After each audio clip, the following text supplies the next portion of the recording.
Hello guys, how are you all? Today we are back with another blazing Naruto story. What if Naruto found out Minato saved Sasuke instead of him?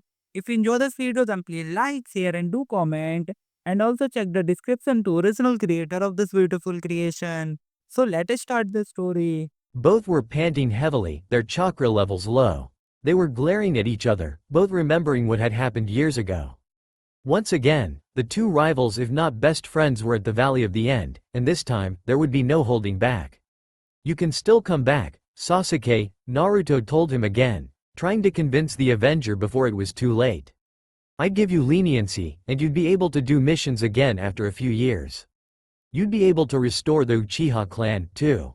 Itachi's dead already. Yusura Tonkaichi, do you honestly believe that after 7 years I would come back? Konoha is my new target. As soon as I kill you, I will destroy everything within and watch those you hold dear die. A cruel smile appeared on the once Konoha nin as the blood leaked out of his eyes like tears. Naruto growled. Though they were just attacked by the Akatsuki not long ago, they had survived, albeit major destruction to the village and to the Konoha shinobi. There were deaths that had affected them all, such as the death of the Godem Hokage, Senju Tsunade, Hitaki Kakashi and Haruno Sakura.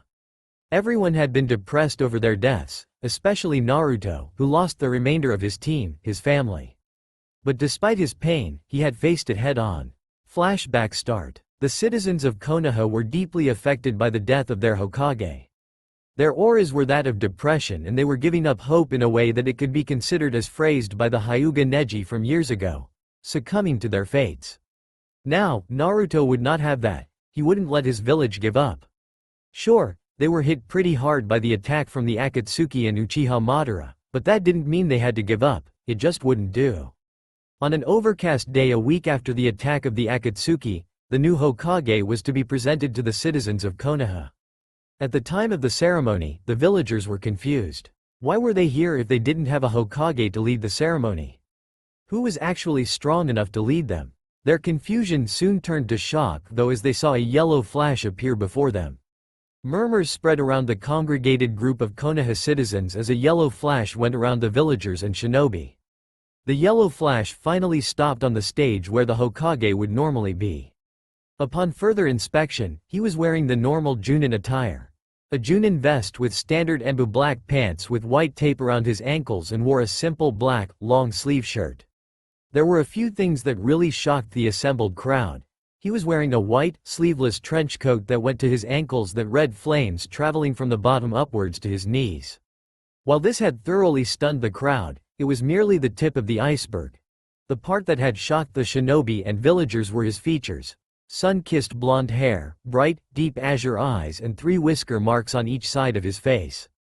He smiled to the crowd in front of him, a smile that was reassuring, kind-friendly, filled with determination, something the people of Konoha needed. People of Konoha, listen to me, Naruto called out to the crowd. Right now, we are in a time of sadness and grief. There are many of us who have lost those close and dear to us. I, too, have lost my sensei, my teammate, and my Bachan. At this, the villagers chuckled sadly, knowing that he was referring to the late Godem Hokage. But because we lost them, shouldn't we live for them instead of grieving? Naruto had the attention of all the villagers, his voice entrancing to those who listened. Of course we grieve for the loss of them, but we shouldn't let that dampen our spirits. We must overcome what has happened, and prove that just because we have been attacked, it does not mean we are weak. We are strong, and we will overcome those that try to bring us down. There were cheers, and Naruto grinned, his smile becoming bigger. We are Konoha. We fight for those we love, and never back down to the enemy. That's our will of fire. The cheers were now loud, and the attitude of the village had made a complete 180. I, Namikaze Uzumaki Naruto, swear upon my title of Rokudame that we will prosper, and I will do the best I can to make sure we rise once again. There was shock upon the faces of the villagers and shinobi. The Yondaime had a legacy? The shock wore off though, and the cheers grew as the citizens of Konohagakure looked upon their new Hokage, their hearts beginning to heal. Flashback end. Naruto snorted and shook his head at Sasuke. Like hell I'd let you do that, Teme. Naruto retorted, glaring at him with a fire of determination in his eyes. Sasuke smirked. Watch me. He came rushing at Naruto, his fingers quickly going through the seals for his best-known jutsu. Naruto responded in turn, and started creating his Rasengan. The two ran at each other, their best techniques in hand, as they had so many years ago. The two pairs of eyes locked together as they met, each shouting their prized techniques. Chidori, Fuuten, Rasen Shuriken, and as the two jutsus clashed, each felt theirs connect to the other's chest and a blinding, white light appeared. It engulfed the two rivals, soon engulfing the whole valley. There was excitement all around. Namikaze Minato, Konoha's Kiroi Senko, had just become the Yondaime Hokage of Konohagakure. All the villagers, shinobi included, were celebrating this joyous occasion. All were congratulating the Yondaime, telling him things they normally wouldn't say, possibly because they were drunk. Now, said person the citizens of Konoha were cheering about was getting bombarded. He took it as best as he could, which was considerably well considering he was the Kiroi Senko. Though he was modest while talking about himself, they all wanted to shake his hand or get pictures with him. At the moment though, all Namikaze Minato wanted to do was spend time with his girlfriend, Uzumaki Kushina. Unfortunately, both knew that this was just not going to happen until much later in the day, if not the night. So, when there was a sudden flash of blinding white light, it was rather unexpected. All of those who were present in the main square ceased their actions, waiting to find out what had happened. As the light dimmed down, there were gasps at the sight before them. There was a boy of about 13-14 years, dressed as a normal Junin, though his clothes were tattered as if he had been in an intense battle. But there were a few things that weren't normal, such as the gaping hole in the middle of his chest, which was bleeding profusely. There was also the fact that said boy looked exactly like the Yondaime, albeit 3 whisker marks on each side of his face and the obviously bleeding hole in his chest. The boy observed his surroundings as if trying to make sure he wouldn't get attacked. Nobody moved as he looked around, as if trying to reassure himself of what he was seeing. And then he collapsed. Tsunade glanced over at the sleeping boy. It had been quite the inauguration day, she had mused to herself more than once that day. It had been a week since the boy had arrived here, and things were starting to calm down. She still remembered the event clearly, as if it had just happened. Flashback start. It was deathly quiet. Nobody moved, they just stared at the boy, as he laid in his own puddle of blood. The first one to break out if this was Namikaze Minato. What are you doing? Don't just stand there. Get Tsunade here, quick. Minato ordered, breaking everyone out of their reveries. The medic nins went to the boy and carefully flipped him over and began the diagnosis of the boy's injuries. About a few minutes later, a slightly distraught-looking Tsunade was at the square. She immediately went over to the boy, and slightly paled as she saw for herself the injuries this boy had. Shizune, prepare for an operation here. We can't move him. We also need to run a quick blood test. He needs blood. Shizune nodded curtly, and began ordering other nurses and shinobi to get the proper equipment. Tsunade turned over to the other medic nins present, report. She commanded, and the medic nin, who just so happened to be Rin, gave her diagnosis. The boy has taken quite a beating, Tsunade-sama, she said. He has multiple bruises, abrasions, and cuts all over his body. The main injury is the one in his chest. It missed his heart by half an inch. Tsunade paled slightly at this. This Gaki must have some luck, to be able to survive a hit like that. That's not all though, Tsunade-sama, Rin interrupted her thoughts. Tsunade looked up at her. Apparently, his chest injury is slowly healing itself. Tsunade's eyes widened at this. How is that possible? Though it is healing, Rin continued, seeing the look on the legendary medic Nin's face. It's not fast enough for him to survive. He needs surgery. And quick. Tsunade nodded sharply, and started barking orders at all the nurses. She called for Shizune, who immediately came to her teacher's side, fearing her wrath if she didn't. Report, she demanded. Hi, she said. We ran a quick blood test, and found that he has a rare blood type for the village. Tsunade raised an eyebrow, and Shizune continued. But, running it through the scanners, I compared it to Yondaime-sama's and it had high compatibility with his. It would be best to use Yondaime-sama's blood for this. I see, Tsunade replied. How odd, she thought to herself as she looked around to see if she could spot Minato. His blood's compared to Minato's, I'll have to ask the Gaki about it when he wakes up. Finding Minato talking to some villagers, she called him. Minato, Get your ass over here. She smirked as she saw him jump nearly a foot in the air as he was unexpectedly called. He was over there in a flash. What do you need, Tsunade? He asked, looking at the kid, and paling as he saw the kid's wound.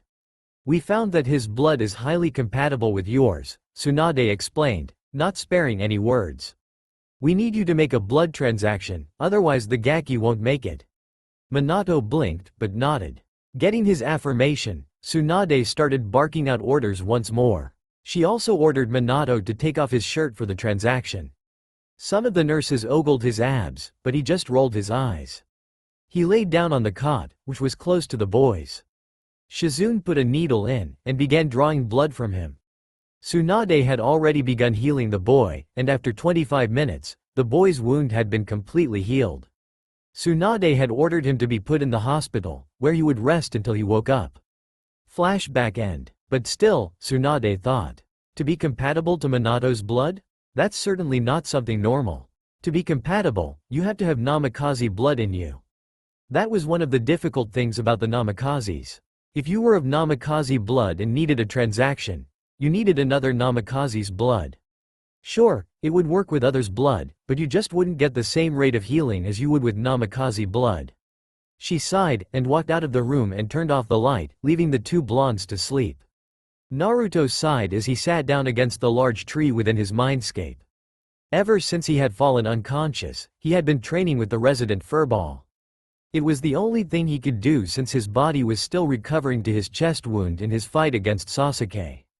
At the current moment, he had paused to take a break. He had been having combined Kenjutsu and Taijutsu lessons on his family's Namikaze, Kenjutsu and Uzumaki's Taijutsu. While he was fairly good at them alone, if he could put them together as one, he will have created his own Kenjutsu style, which he found incredibly awesome, and was apparently unstoppable. Datbeo. Thus, he had begun training with Kyuubi while he was stuck inside his mindscape. He was fairly certain that if anyone of the Yamanaka clan came by to see into his mind, all they'd see the long tunnels with water up to your mid-shins. While it wasn't positive that they wouldn't wet themselves upon seeing Kyuubi, a clone of him, that is, in his cage, scaring off trespassers. Oi, Kit, Kyuubi broke Naruto out of his thoughts. Breaks up. Time to start cutting you up again, he said with a laugh and a smirk. Naruto sighed as he got up once more. So far, he was making progress with the Kenjutsu Taijutsu combo, but he still was bad at. Or as Kyuubi would say when he fell on his butt, which was often, my grandma's better than you. To which he would reply with a snort and saying, what grandma?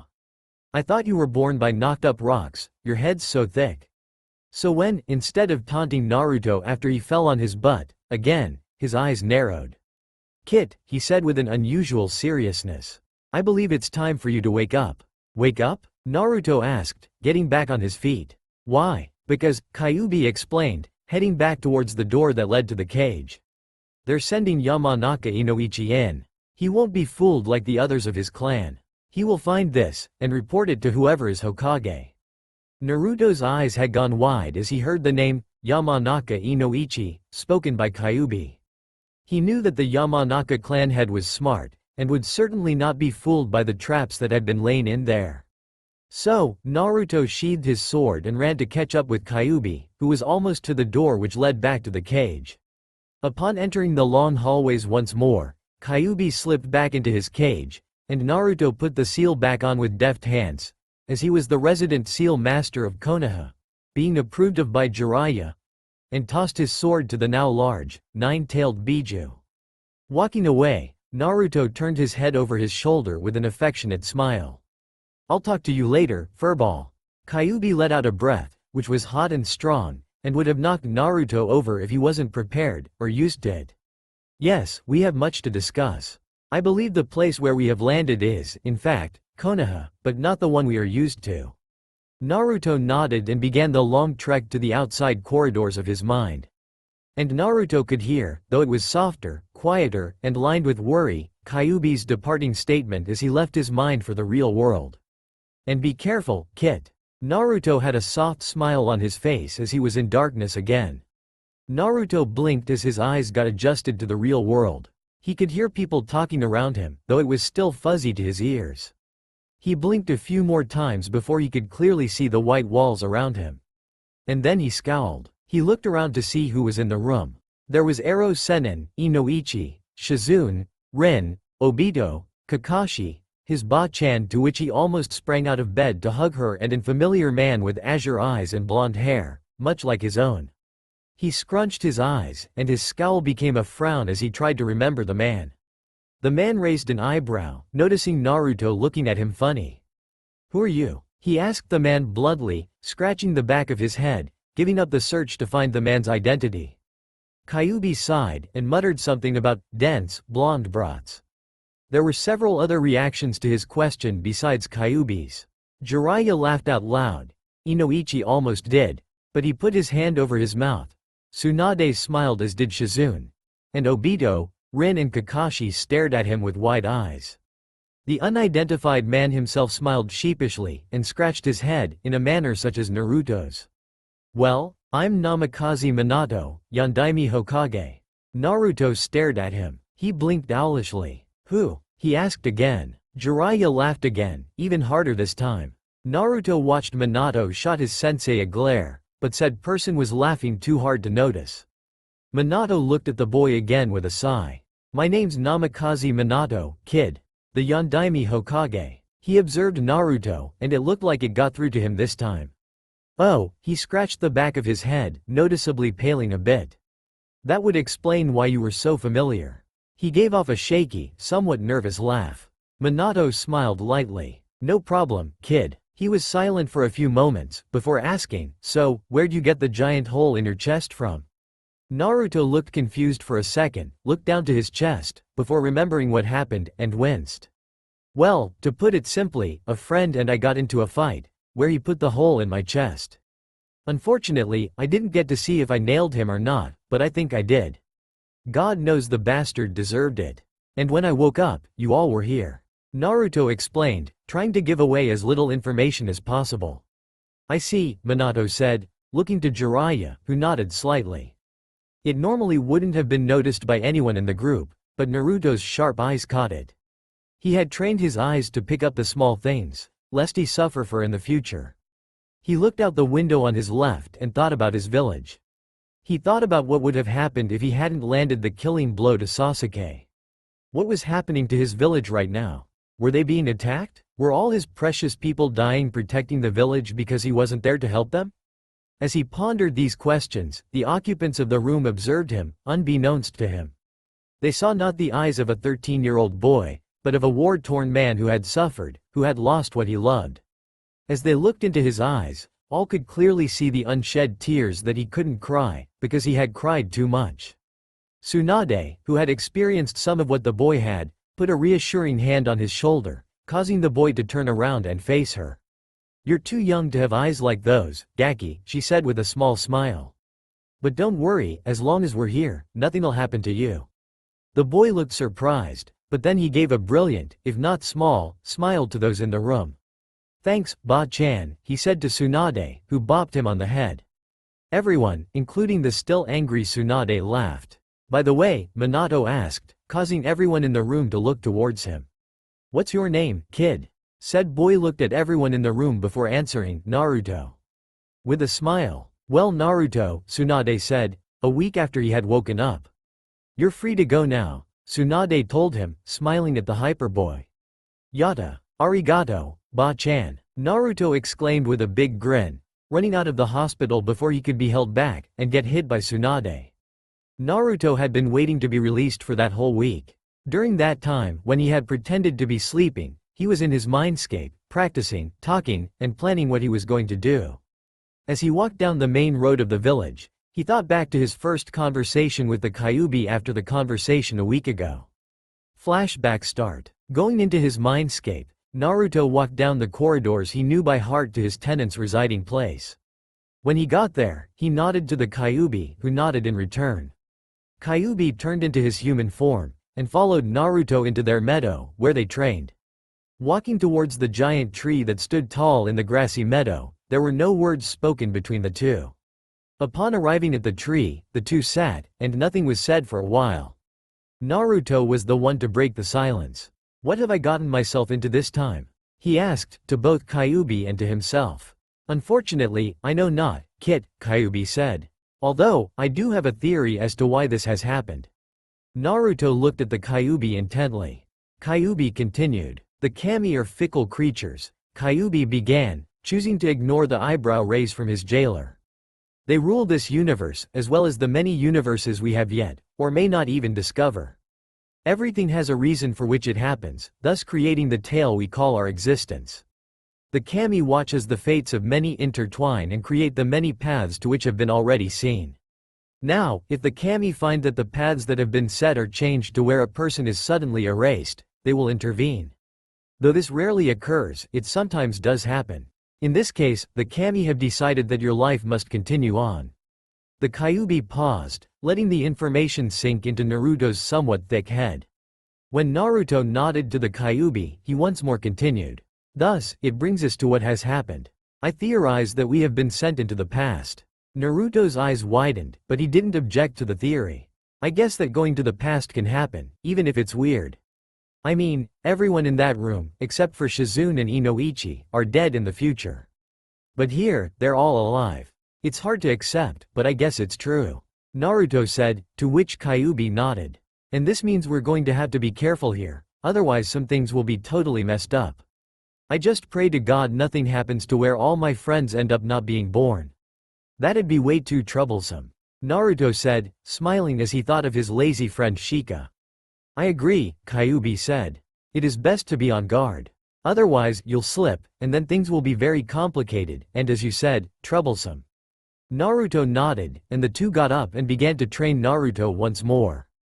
Flashback end. As he was thinking of this, Naruto's stomach grumbled, demanding food. I wonder if Ichiraku's is open. Naruto mused to himself, heading towards the place where his favorite ramen stand should be. To his delight, it was open, and he could smell it from 10 feet away. Yatta. It's actually open, Naruto thought as he quickly made his way to the ramen stand. You and your ramen, Kyuubi grumbled from within his mind. I swear, I honestly don't know how you got to be 6 feet. You're petite and were hit on a lot once you were in the villagers' good graces. Hey, I had a growth spurt while wait. I was hit on? Naruto asked in disbelief. He had had no idea. Though now that he thought about it, the villagers would sometimes look at him funny. Of course you didn't notice. You're too dense to. Kyuubi told him, knowing that he'd rile his blonde jailer up. Hey, I'm not that bad. Naruto cried, but was only left with laughs as Kyuubi fell asleep. Grumbling, Naruto entered the stand and took a seat. Shortly after, a woman with fire-red hair and green eyes came in and sat next to him. They both waited for someone to come out and get their orders. When someone did, it was Ichiraku. What can I get you?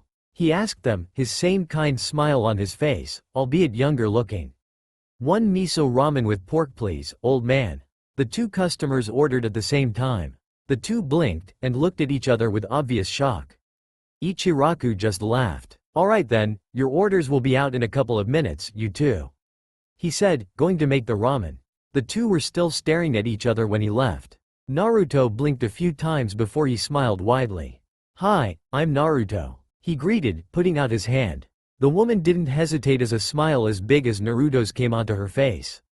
I'm Kushina, TT Ibane. She replied in kind. I have a friend who said that someone who likes ramen can't be bad, Datbeo. Naruto exclaimed, already liking Kushina. Kushina nodded eagerly. I know. And Ichiraku makes good ramen. She told her new ramen-loving friend, who she immensely liked. No, Ichiraku's doesn't make good ramen, Naruto told her. Kushina looked at him funny. They make the best ramen, Datbeo. Naruto exclaimed with a giant smile on his face, which Kushina soon had as well, in that base backwards way we all know so well by. Well, I'm glad you think our ramen is so good here, Naruto, Ichiraku said, having heard the boy's name earlier. He placed the bowls in front of the two. Totally, old man, Naruto said, digging into his ramen. Kushina did the same, and as they ate ramen to their heart's content, the two ramen lovers talked about many things, mainly ramen, before filing out of the restaurant, Kushina paying for the both of them. At first, Naruto said that she didn't have to, he had already gotten money from Minato to go look around Konoha.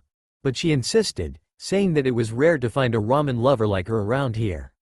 So, he reluctantly gave in and let her pay. "Ah, I'm stuffed, TT Ebane," Kushina said, stretching out her arms. "Me too," Naruto replied happily. He couldn't remember the last time he had had Ichiraku's ramen. Hinata, his secretary, had decided that it wasn't good for him to have ramen all the time and, with the confidence that she was lacking as a genin, strictly told him that he couldn't have that much ramen anymore, to which he remorsefully accepted. It had been truly great to stuff himself again, like he used to. Naruto waved goodbye to her before going back to the Hokage Tower. Minato had wanted him to stop by when he was released from the hospital. And just as he was turning his head back around to the front, someone ran smack dab into him, knocking him to his butt. "Ouch, that hurt," he, and the person that ran into him, said at the same time. Naruto looked up to see Minato in the exact same position as him, albeit opposite of him. "Ah, Minato," Naruto exclaimed, recognizing his father immediately. Minato blinked, and noticed that Naruto was sitting across from him.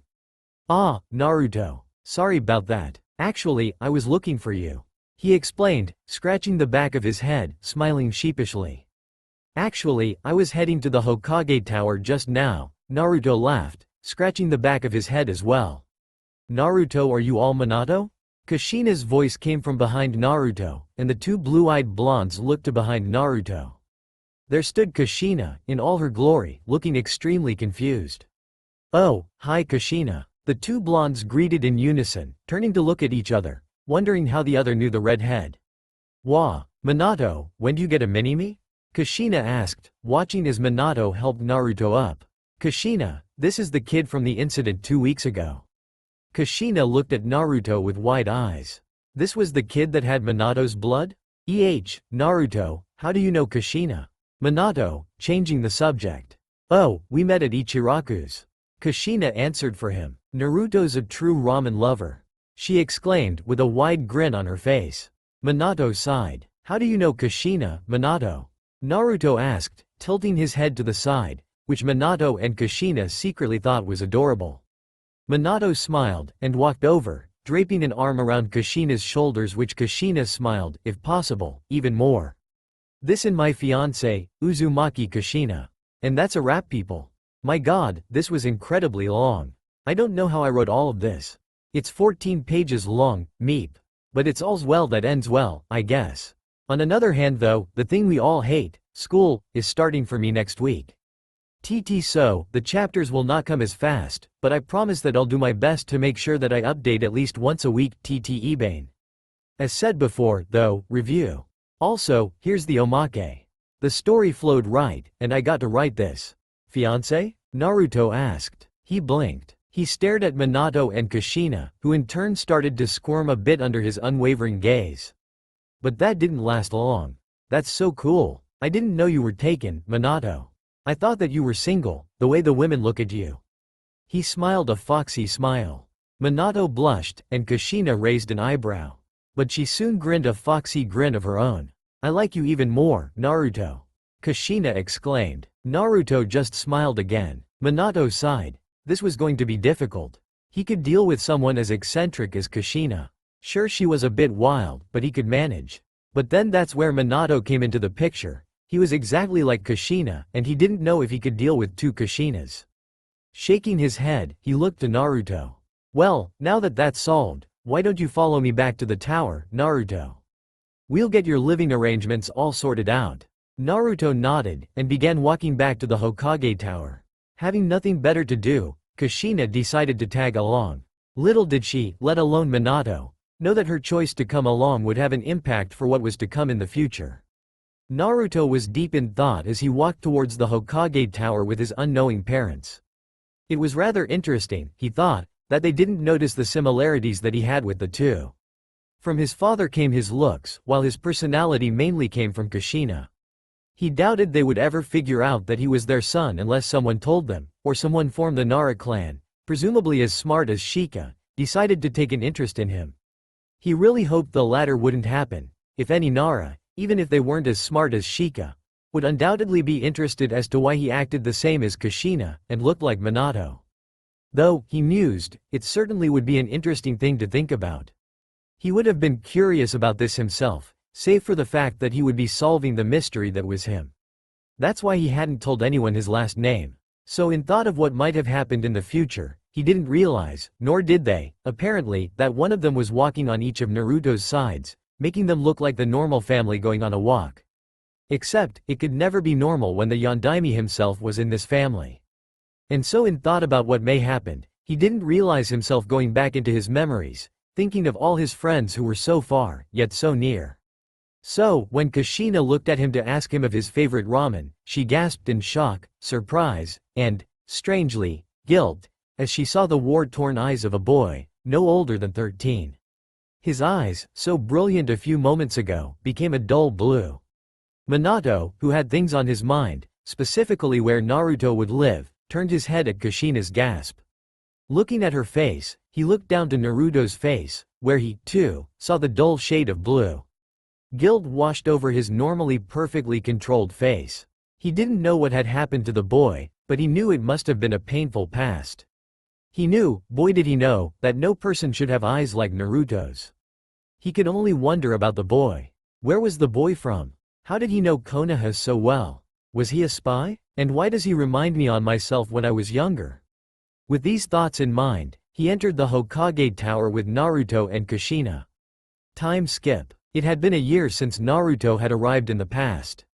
His life, to put it simply, was great.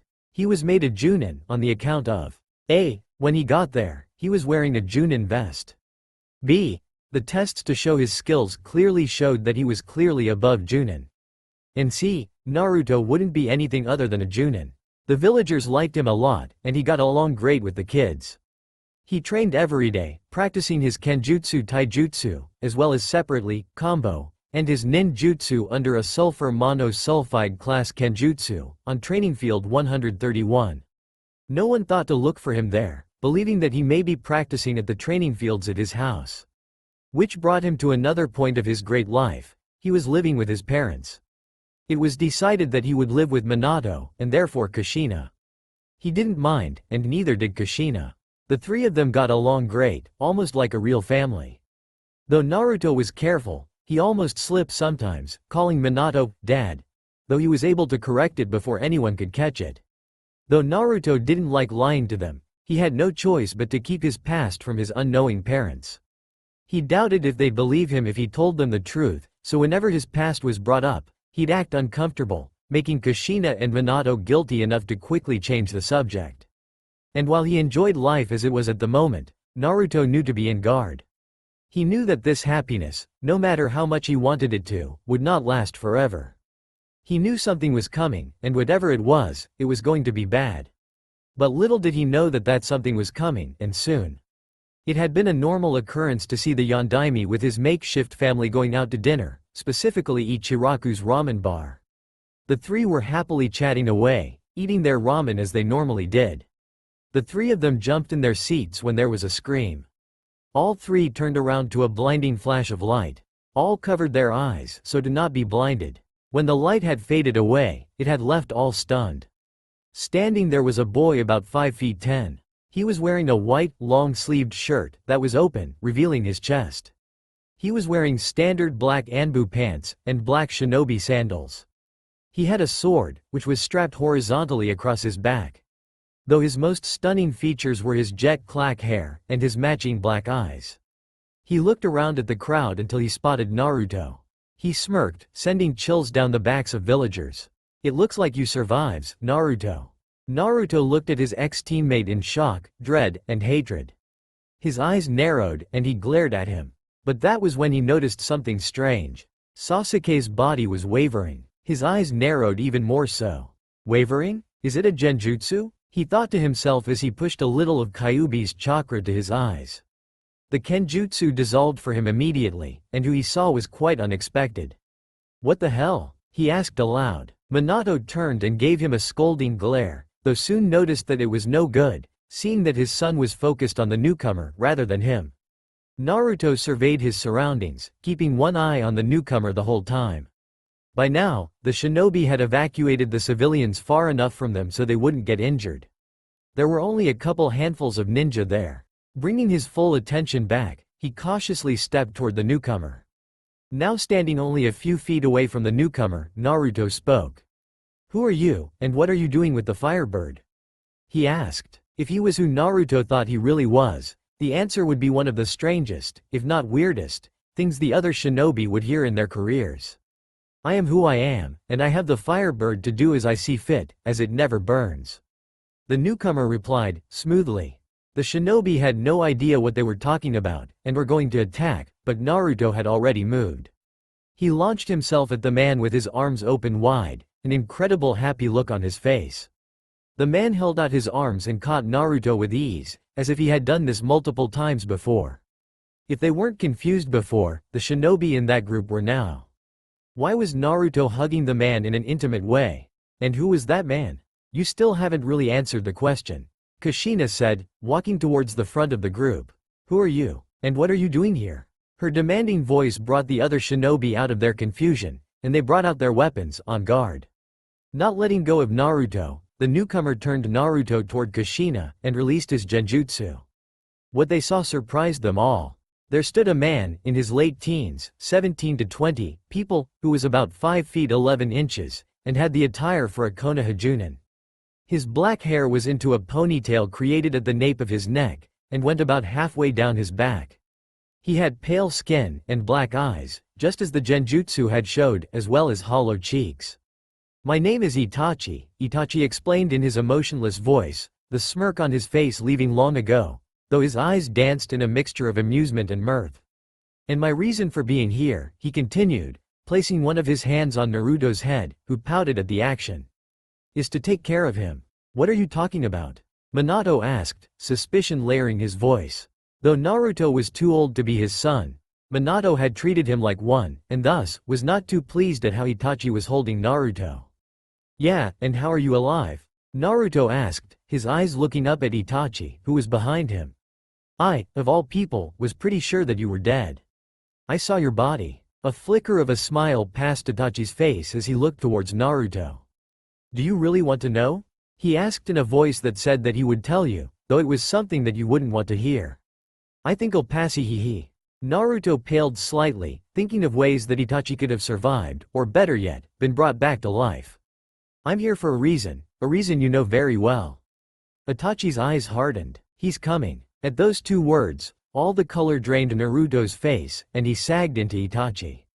Noticing that this was something important to discuss, Minato dismissed the shinobi, and gave them the order to return the civilians back to their houses, and to resume everyday procedures.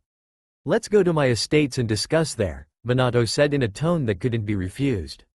Itachi nodded, and half-carried, half-dragged Naruto with him as they went back to the Namikaze estates. Upon entering, Kushina went to the kitchen to make some tea, and Minato led Itachi to the living room. He activated privacy seals, which were of his own creation. Itachi, still holding on to Naruto, sat onto the couch, with his feet spread apart slightly, and laid Naruto in his lap. Naruto leaned against his chest, still pale from the news that he had received. The whole time, Minato was staring with eyebrows raised, wondering what sort of connection those two had. When Kushina came in, she wasn't even fazed at what she saw. She set the cups of tea on the table, and sat down. She looked to Minato, who nodded. So, who exactly are you? Why are you here, and who is this person that you mentioned? Minato demanded, his authority as a Hokage spreading throughout his demeanor. As I said before, Itachi said. My name is Itachi. I am a Junin ninja. I am here to take care of Naruto.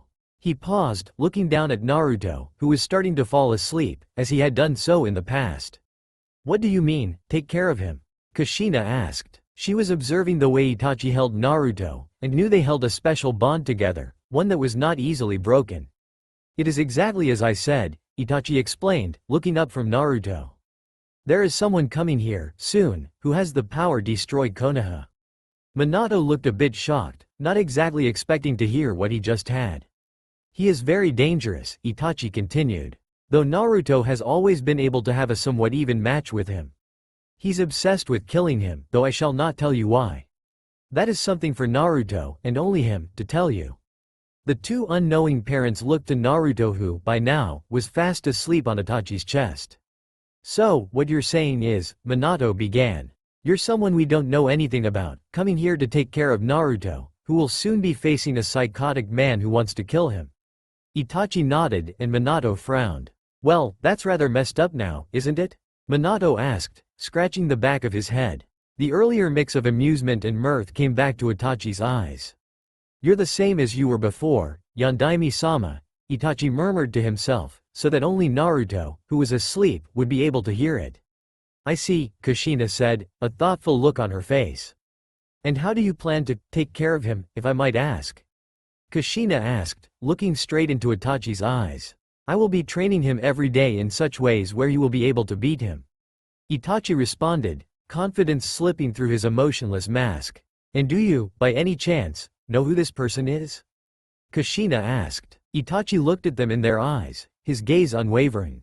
He's the one who put a hole through Naruto's chest. Twice. Itachi's voice was hard and very cold. Kushina and Minato's blood ran cold. This boy that was coming, he was the one who put a hole into their pretty much everything except in paper, son? Then please, so train him, Itachi-san, Minato agreed, his voice having a hardness that was usually unheard of. There was silence as the three were lost in thoughts, taking a sip of tea every now and then. At one point, though he, surprisingly, didn't realize it, he started running his fingers through Naruto's hair. When Kushina glanced over to Itachi and Naruto, the question resurfaces. By the way, she asked, how are you and Naruto connected? Minato looked at Itachi, breaking loose from his thoughts to hear the answer to this question. Itachi smirked. Naruto and I are lovers. At that, Naruto, who was paying attention, as he was always on alert, flashed open his eyes. He took the, surprisingly, unknowing hand, and flipped him hard onto his back. What the hell are you talking about? Naruto demanded, crossing his arms, staring down at the flinching Itachi with an icy cold glare. We can't be something that has yet to happen. Itachi, who had stopped flinching, just smirked at the young, blonde. That's what you think, Itachi replied smugly. And for that, he was tossed out of the room and into the backyard, knockout style. By then, Minato and Kushina were laughing at the two young shinobis' antics. They believed Naruto to still be a virgin, after all. He was only 13, and didn't think he was rooting for the other team at all. Well, now that that's settled, Minato jumped in before Naruto could hurt the already unconscious Itachi more so. He can stay here, and he will stay in another room if that's what you want, Naruto. Minato had quickly added the last part, seeing the killing intent Naruto was starting to leak. It definitely wouldn't be good if his killing intent got any worse. It's getting late, Kushina commented, changing the conversation to a new subject. We should all get to bed. You do have another mission tomorrow, right Naruto? Kushina asked. When Naruto nodded, Kushina smiled. Well, then you better get to bed. Minato will take care of Itachi-san, won't you dear? Kushina stated in a sickeningly sweet voice that produced no argument. Right, Minato, sweat dropping a bit, and scratched the back of his head. Night kiddo, Minato said, rubbing Naruto's head, who pouted cutely at that. Yeah, night, Naruto grumbled, heading towards his room. Minato sighed. Kushina just lightly chuckled. Minato walked over to the conscious form of Itachi, who was just waking up. He's younger, and he can still pack a punch that hard, Itachi murmured to himself, thinking that no one would hear him, while subconsciously rubbing his almost broken jaw. Minato almost faltered in his steps, though he was able to cover it up with huff anyone noticing. Younger? What does he mean by that? Minato thought. Is he implying that he knew Naruto when he was older than 13? But how is that possible? Minato was mulling over these thoughts as he put on a smile while helping Itachi up. You alright there, Itachi-san? Minato asked, obviously referring to his wounds. Yes, Itachi replied, with an inaudible sigh. I've experienced worse. Minato chuckled. I can somehow believe that. He started walking towards the guest rooms. If you'll follow me, I'll lead you to the rooms you'll be staying in for your stay. Itachi merely nodded as he followed Minato through his house to the rooms in which he would be staying in. Upon arriving at his room, Minato wished him a good night, as did Itachi. When he was alone, Itachi changed out of his Junin wear, and changed into a simple sleeveless t-shirt, black, and normal Junin pants, also black. As he lay down on his bed, he thought about what had happened. It was for the best, that he had been able to come back here, to this time. He knew his revenge-crazed brother would do everything in his power to kill Naruto. He wouldn't stand for it. Naruto was the younger brother he'd rather have. He would have been able to convince his father if not for the fact of the nine-tailed fox. He sighed again, as he began to think about how he would train Naruto to fight off his younger brother, and soon fell asleep. This is not a time skip. Over the course of the next few months, Naruto trained hard every day, being pushed to his limits by Itachi.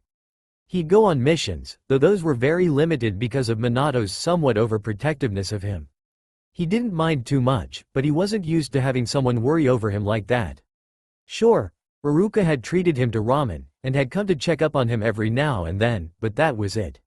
He had never gotten this sort of attention before, being the Jinchuriki of the Kyuubi no Yuko. Not that he minded having the Kyuubi there, but it was a very painful childhood. He could only pray that his father didn't get Inoichi onto him. He wouldn't know how to stop them from figuring out his terrible past. Naruto sighed. He was currently taking a quick break in his mindscape, and he was practicing his Kenjutsu Taijutsu combo with Kyuubi. He really had to get a name for it. It was troublesome, as Shika would say, to keep calling it that. Minato had him practicing meditation, which he already knew, thanks to a certain Hyuga prodigy, and so, he was practicing his skills mentally, while giving his body a rest. Naruto thought he was making great progress with Kenjutsu Taijutsu combo. He really needed a new name for it. He could hold his own against Kyuubi for a while now, which was a major accomplishment. There were a few flaws, though they were minor, and he wouldn't have to worry about them in battle. "You are improving greatly, Kit," Kyuubi told him as he rested. "You've come a long way since you came back here." Naruto beamed with pride. It was rare that Kyuubi gave compliments, and Naruto took the few he got in gratefully. "That's all we'll do for today," Kyuubi continued. "Since you've pretty much grasped this, you don't need to concentrate on this as much anymore. Come back tomorrow, and we will begin the process of controlling my seventh tail." If it was possible, Naruto became even more ecstatic. He and Kyuubi had been working on his control over the 9 tails, and for Kyuubi to deem him ready to start controlling the 7th tail, which he had been told had been the hardest of all tails to control, he was pleased. Emerging from his mindscape, he schooled his emotions into his normal look. He opened his eyes and looked out over the backyard. It was sunset, and this was his favorite time of day to meditate. It was always beautiful. There was a koi pond in the backyard, and a bridge over the pond. The plants and trees were well cut, and gave off the look of peacefulness.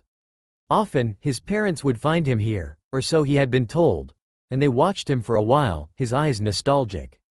Naruto had to admit he thought of the times from the academy where he'd sneak out with Choji, Shika and Kiba.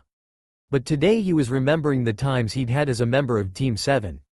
His heart saddened, and he willed the overflowing tears away. He was the only true member left of Team 7. Sakura and Kakashi were killed in the fight against Akutsuki, though they weakened pain enough to where Naruto could take him out. Sai had disappeared, and when Naruto had gotten news of Sai, he was practically heartbroken. Sai had been killed during the Akutsuki attack. The recovery teams hadn't found him for nearly a month afterwards. They found him, a sword straight through his chest, his hand clutching the sketchbook that Sakura and he had given Sai for his birthday. Naruto had cried for the rest of that day, the tears not ending. And he had thought that he couldn't cry as much as he had when his sensei, his Ba-chan and Sakura had died. And with Sasuke gone, it had broken him. Try as he might, Naruto could no longer hold in the unshed tears that he had kept in so long. And so he wept. It was a beautiful day in Konoha. The sky was a bright blue with no clouds, and the sun was shining brightly. The civilians were going about in their usual manner, talking with friends, shopping for groceries, and watching their kids. The shinobi, too, were doing their usual routines. Some were on guard duty, some training, and some relaxing and enjoying their free time, which they rarely got. And there were the few who were teaching at the academy, in a good mood despite the loudness of their students. It was peaceful, as if the calm before a storm. Naruto was one of those who were relaxing. More specifically, though, he was sleeping. It was around 1 in the afternoon, and Naruto was taking a nap after some serious training he had gone through. He had decided to train in Sage mode. Jiraiya had thought it a great idea when he asked to sign the contract, and to get acquainted with Gamabunta. And since he hadn't practiced Sage mode in over a year, he was worn out. So there he was, sleeping so peacefully against the trunk of a tree, the wind gently blowing his hair. Oh, how he would regret sleeping there that day. Minato sighed in relief as he finished the last of the paperwork. God, how he hated paperwork. He knew it was necessary as the leader of the village, but it was such a pain in the ass. Sometimes he wished that there'd be a sudden attack so he'd be able to be on the battlefield. But as soon as those words floated into his mind, he had the worst feeling that something bad was going to happen. And soon. So it was almost no surprise to him as he was walking through the village square with Sarutobi-sama. The two would consult each other on the finer points of being Hokage every couple of weeks. There was a blinding flash of light, engulfing the town square. When the light faded, Minato immediately knew that this was the something that was going to happen. All over the town square, and the village as well, he mused, there was a war taking place. All shinobi were instantly alert, waiting for their Hokage's word to start attacking. Though it seemed they were at a pause for a moment, the shinobi looked around their surroundings, trying to identify where they were. But then, as Minato was observing them, and thus saw this, a shinobi with the insignia of 4 dash marks on his Hite 8 looked over to him, and, without further warning, dashed at full speed towards him. But, he was stopped when he came within 3 feet of him. The shinobi, while he could still control his emotions, could not control the rest of his body. And with that opening, Minato rushed in and stabbed a kunai right through his head. And so the war continued. It was a gruesome battle. There were bodies littered around the streets of the village. A handful of the Chunin were ordered to evacuate the civilians as quickly as they could. The Konoha shinobi were attacking with full force, and the medic nins working full-time, healing those who had minor injuries, to those who had life-threatening wounds. Now, though, Minato thought as he dodged and killed another Auto nin, he had been informed by one of the allies fighting against Auto. He could see that this battle was not going to end for a while. Though they had skill, the enemy had numbers. He could honestly say, though, that the enemy had no chance against them. As he fought, he observed some of the younger ninja fight. Though they were young, it was clear that they were the cream of the crop, and were the future leaders of their village, whatever it was. As he knocked out the group of Auto nin away from him, he looked around at the other shinobi. It seemed that the current clan heads were finished, and were watching the ally fight. Minato's eyes widened as he watched two of the allies fight against a large group of Auto nin. One was a girl with dark blue hair that went to her waist. The other was a boy with brown hair that, too, went down to his waist, though he was taller than the girl. But that's not what surprised him. You are in our field of divination.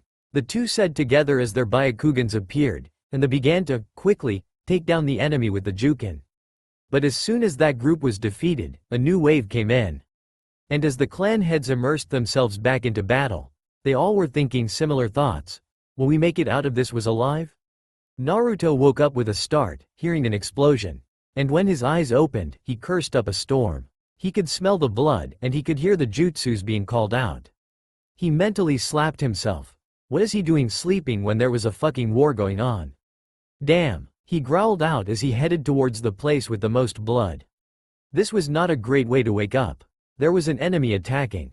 And it was Auto. This is bloody fan-fucking-tastic. He thought to himself. And here I was, deciding to tell Minato and Kushina the truth, when a bloody war happened, and with Auto no less. And then he stopped short, eyes widening. How could Auto be attacking when it didn't even exist yet? Naruto's complexion paled slightly as he figured out what had happened. Future Konoha was in a war with Auto, and they came back to the past.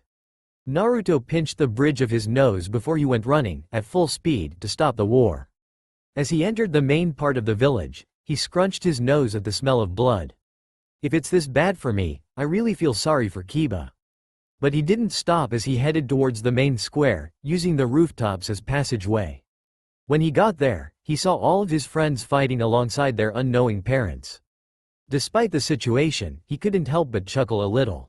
Such an ironic situation. Naruto shook his head and cleared his mind. This was not the time to be fooling around. Though what he was going to do next, he mused, wasn't exactly serious. Oh well. He smiled mischievously. He did the Kage Bunshin and created 2 clones. You know what to do, Naruto said, the same smile still on his face. The clones nodded, each sharing the smile that Naruto had. The 2 lifted him from either sides, and they started rocking him forward. While they did this, Naruto decided to drop the henge.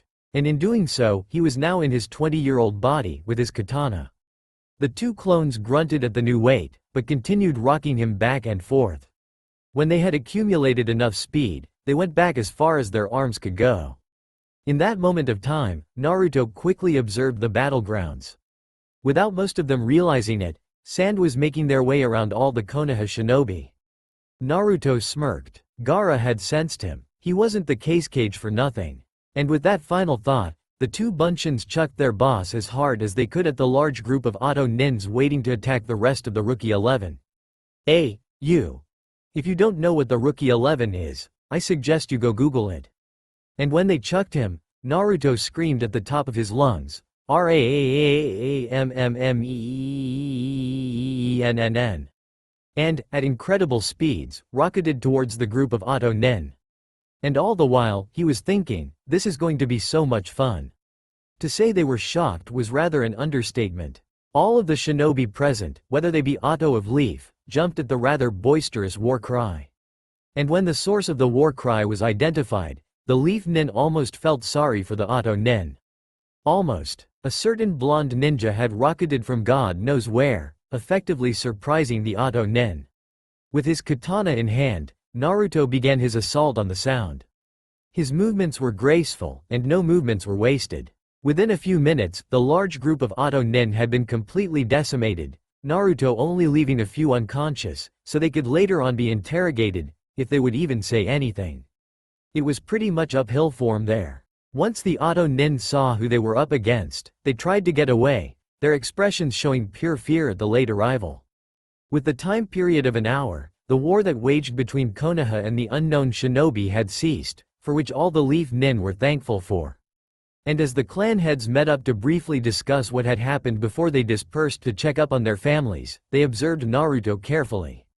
No longer was the Naruto they knew. Here, there was a hardened shinobi who had gone through many pains. Upon further inspection, each clan head in the shinobi part of the council had widened eyes. Naruto was no longer his short, 14-year-old self. Naruto was around 6 feet now. His golden locks now reaching a little above the middle of his back. His baby fat ceased to exist, although he still had tanned skin with his whisker marks upon his cheeks. Aside from that, he was wearing the normal Junin dress code. His Junin vest had been modified to, what they assumed to be, extra pockets for his scrolls. And when he turned towards them, his eyes were of the deepest cerulean blue they had ever seen. All in all, he was a replica of their fourth Hokage. But what happened next, the clan heads, as well as the rest of the shinobi present, would not be forgotten for a long time. Naruto was cleaning away the blood that had accumulated on his katana whilst fighting the Auto Nin. It was then when his friends decided to come over. Naruto. Various people called him. All the attention was now on him and on his friends. Thank God you're alive, man, Kiba said, patting him on the back. Most of the villagers thought you were dead. Taking 2 Chidoris to the chest, and surviving both times. You got lady luck on your side, that's for sure. Well, I guess that's why you're called the second. But Kiba was interrupted when Ino hit him upside the head. Baka, she exclaimed. You really can't tell the difference in atmospheres, can you? The second part was whispered. And she was right. The atmosphere had gone from relaxed to tense at Kiba's words. Realizing his mistake, Kiba rubbed the back of his head. Whoops, he said. Whoops is right, Ino muttered, glaring daggers at Kiba. But that had stopped as soon as laughter had been heard. Naruto's laugh rang throughout the village square, sounding like soft, but low chimes in the wind. The Rookie 11, as well as the Sand siblings, smiled. They hadn't heard that laugh in so long. And to them, the weight of knowing there may be a chance that their beloved Hokage may be dead, was lifted. All the shinobi present could see that, and knew that Naruto was irreplaceable to these people. You're still the same old mutt as you were back then, Kiba, Naruto said lightly, a wide grin still on his face. Kiba scowled at that, making the rest of the young shinobi in that group laugh. Well, you certainly haven't changed either, have you, you ramen-obsessed knucklehead? Kiba retorted, smirking. The group had laughed at that, too, along with Naruto, who laughed the loudest. It was nice for the shinobi present to watch. They had all gotten to know Naruto. They hadn't seen him laugh so carefree before. Troublesome, came a lazy voice from the back. All eyes shifted to the voice, who slowly approached Naruto. Although he was complaining, he had a smile on his face.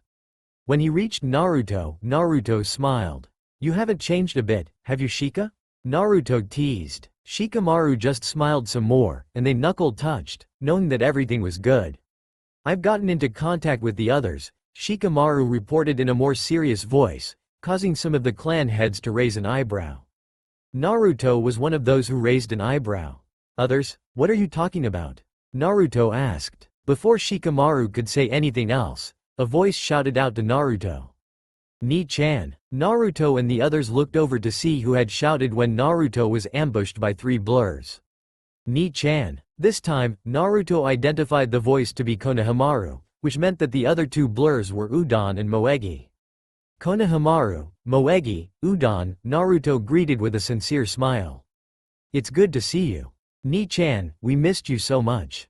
Why did you have to leave?" Konohamaru, who was in the middle of the 3, squeezed his waist tighter. Naruto put a hand on Konohamaru's head. "Gomen ne, Konohamaru. I didn't mean to. I didn't have a choice." Naruto's voice, though he tried to cover it up, was lightly laced with pain, replied. "Naruto-kun," a kind voice put in after the 3 now Chunin let go of him. The clan heads paid attention to this girl, one of the 2 who had used the Byakugan.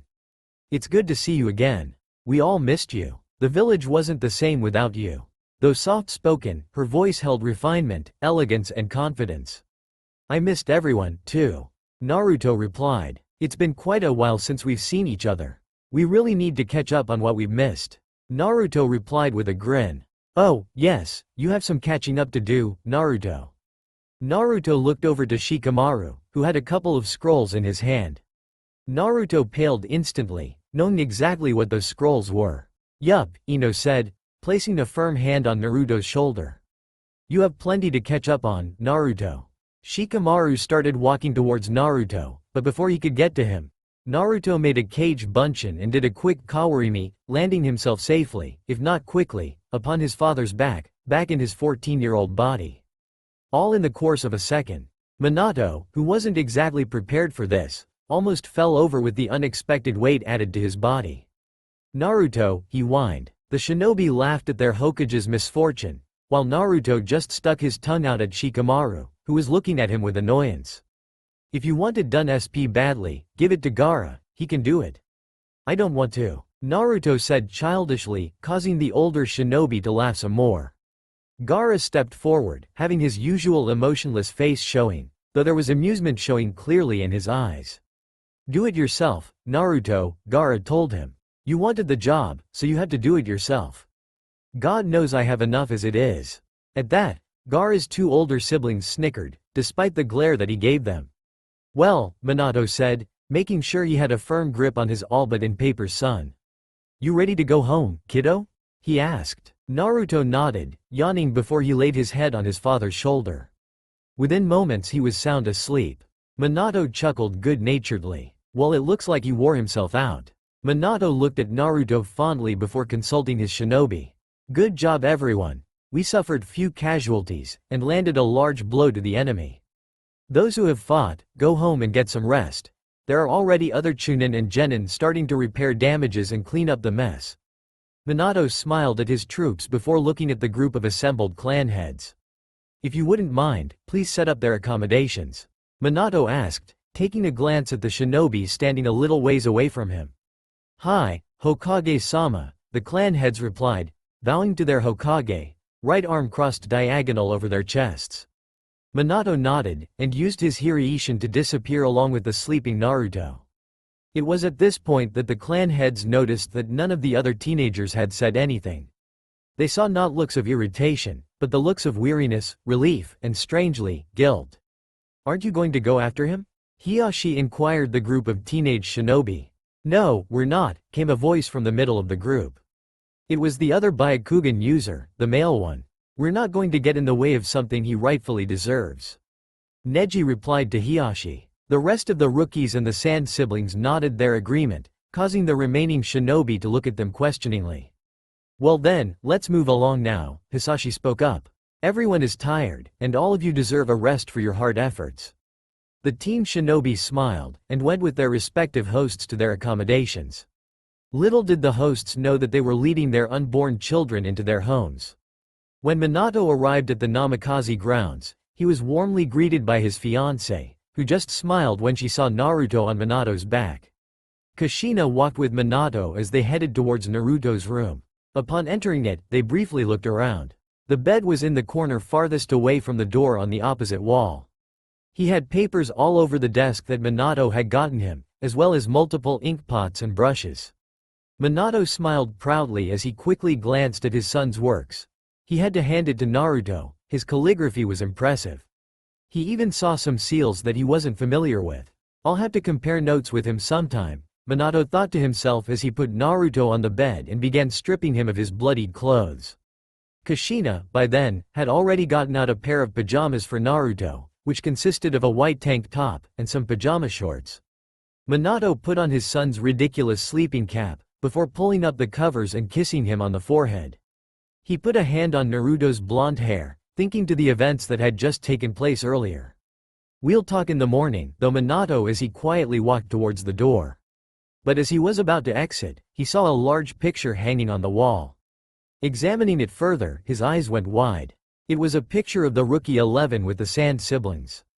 They were all bunched up in a group in front of the Hokage Tower, all wearing formal attire. Minato did not sleep well that night. Part of it could be blamed on the attack. He never could sleep well after he had killed. But most of it could be blamed on the picture he saw last night. How had he missed the picture?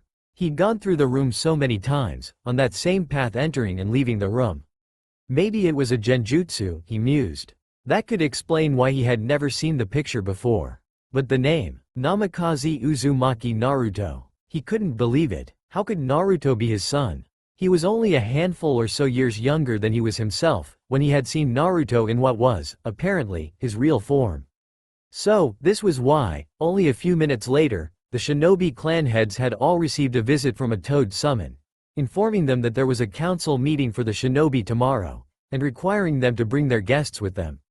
Minato, after ascertaining that all those required to come, would come, he went to bed, and so fell into a restless sleep. Minato sighed as he knocked on Naruto's door. Receiving no answer, he knocked again. Again not receiving an answer, Minato opened the door to find that Naruto was asleep, and by the looks of it, in a deep sleep. He smiled slightly, taking notice of how he had somehow managed to take his shirt off, leaving him only in the pajama shorts. Chuckling, Minato walked over and shook Naruto's shoulder gently to wake him up. It didn't work. Minato tried again, this time, a little harder. When Naruto still wouldn't wake up, Minato sighed in resignation.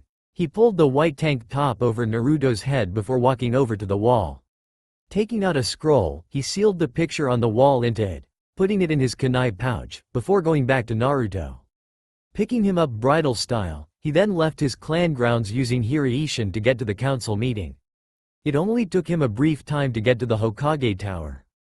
As he walked towards the council room, he got looks from other shinobi in the building. He chuckled. He could understand why they were staring at him. It wasn't every day that the Hokage came in, carrying one of his own ninja, who also had an incredible similarity to the Hokage himself.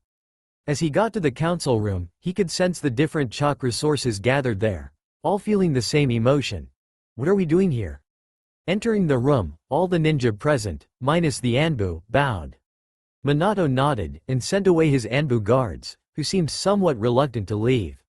As soon as there were no more Anbu left in the room, he put on the strongest privacy seal. Finishing that, he turned towards his audience.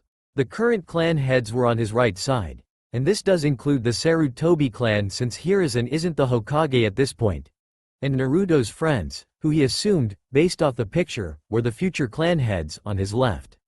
There were also the three siblings, who were straight across from him, the redhead in the middle. Doing a one-handed seal, a cot appeared with a blanket. Minato gently laid down the sleeping boy, pulling the cover over him.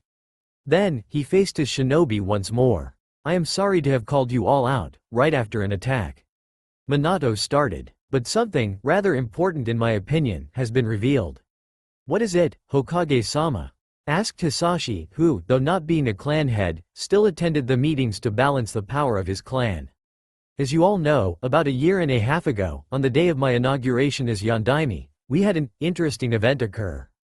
At this point, the current clan heads all looked towards Naruto, who was still in his deep sleep. And, for various reasons, we could not get any information out of him except for his first name, what his rank was, and how much he loved ramen. At this, everyone in the room laughed. Anyways, I have found out some information regarding him. Looks of surprise flew about on the right side of the room. As for the left side, it had gotten tenser. Well, what did you find out, Hokage-sama? Fugaku asked, slightly impatient. He had been trying to get information on the boy for a long while now, but alas, he couldn't find anything. First off, he's originally from Konoha. Murmurs on the right side had started, but were quickly cut off as Minato continued. And his full name is… Excuse me, Hokage-sama, the reed head politely interrupted him. Minato nodded, and he went on. Who is this, he, that you speak of? If it pertains to us, we would like to know. Minato nodded in agreement. We're talking about him. Minato gestured his hand at Naruto. I see, the redhead replied. Although his voice was still polite, it held an icy tone, to which Minato almost shuddered. And so, Minato continued. I found his name to be… Minato swallowed, still not believing the information himself. Namikaze Uzumaki Naruto. At this, the right side of the room began speaking, cries of disbelief being heard, and looks of shock etched onto their faces. The left side of the room, Minato noticed, had frowns on their faces. Hokage-sama, Sume put in, how is this so? Is there any proof to what you say? She asked. Minato nodded. I do. And with that, he took out the scroll and unsealed the picture. Needless to say, all the current clan heads were shocked. But soon, their cries of disbelief became sound, and they all started talking at once.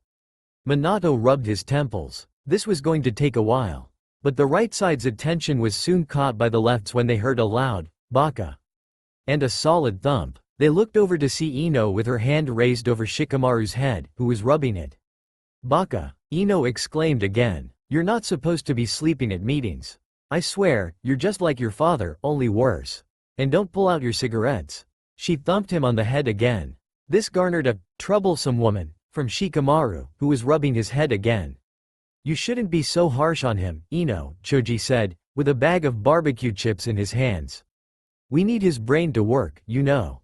Ino scowled at him, making Choji back away from her slightly. Choji-san is right, Lee cried enthusiastically. It is most unyouthful to hit a fellow comrade over the head. You must… Lee was, to the thanks of everyone in the room, cut short when a hand clamped over his mouth. The clan heads looked to Tenten, who had her hand firmly in place over Lee's mouth. Neji blew out a breath, annoyed. You really need to learn to control yourself, Lee. You'll end up alone if you keep that up. Neji-Nisan. Hinata admonished her cousin. That was right. You shouldn't say things like that. I am sorry to have upset you, Hinata-sama, Neji apologized. But, if Lee doesn't learn to control his actions, no one will ever date him. Hinata sighed, knowing that what her cousin was saying was the truth, though she didn't like it. Kiba laughed out loud at that. Akamaru, who was in his chibi form, the size he was when the first Chunin exams took place, yipping with him. Meanwhile, the right side, as well as Minato, were watching this with amusement, surprise, and annoyance. Well, now that we've gotten that taken care of, Minato interrupted any further conversation from happening. Would you care to explain yourselves? It was at this time Shikamaru became serious. And what if we tell you? Will you actually believe our tale? It is one not heard that often and sounds very unrealistic. The left side agreed with this, they, too, becoming serious. It was then that the current clan heads took notice of the younger side's expression. There was not the free expression that most kids their age, shinobi or not, were expected to have. No, instead of that, were the faces of hardened shinobi, who had been through war, had killed many, and held a fierce loyalty to their leader. Minato regarded them all seriously. I will hear what you have to say. Though most may not believe your story, I have enough experience and knowledge to know whether you are lying, or you are telling the truth. Shikamaru studied him, before he sighed. Very well then. All of us that you see here, he motioned to the shinobi on his side of the table, are from the future. Eyes went wide, but no one interrupted. It started out when, upon battling a dangerous missing nin, the reaction was so intense that Naruto was sent back in time. No one knew where he had gone until the villagers started getting sudden memories over the course of the year of a ramen-loving blonde. At that, Shikamaru smiled a bit. It was then that we deduced that somehow, Naruto had gotten sent back into the past when he arrived here. Since then, we've been developing a way to get back here to bring him where he rightfully belongs. Shikamaru ended his explanation and looked at the silent crowd. Any questions? So you're saying that you created a jutsu that allows you to travel back into the past? Jiraiya asked, appearing out of nowhere. Shikamaru nodded. Then does that mean you can go back into the future as well? Shikamaru nodded again. Jiraiya raised his eyebrows, clearly impressed. Alright, so you've traveled back here to out time. I can understand that, Sume said, bringing the attention to her. But in the future, who are we to you? It was a good question. None of the younger generation said anything. Soon, Sume got irritated and annoyed at having to wait this long for an answer. Well? She asked, her fangs starting to show. It was Ino who responded. Well, though it is awkward for us to an extent, you guys are either our mother or fathers. I thought it would be kind of obvious, you know, seeing the picture and all. Ino replied. Inoichi frowned. Respect your elders, young lady. He scolded her, but Ino caught herself by slamming a hand over her mouth, her eyes going wide. Inoichi raised an eyebrow at her. Ha ha, you got scolded, Ino, Kiba snickered. Ino glared at him. I suggest you watch it, dog breath, or you're going to find Akamaru bald one of these days, Ino all but hissed. Kiba growled low at hearing of a threat towards his partner. I dare you to try. His voice was low and deadly. Oi, watch how you talk to a lady. Sume barked out at Kiba. Kiba, though still glaring, said no more and slumped against his seat. Minato, amused by the goings-on of the occupants of the room, decided to cut in. Well, why don't you introduce yourselves, then? Minato suggested, though it was more of an order rather than a suggestion. And so they went down the line, introducing themselves starting with Shino.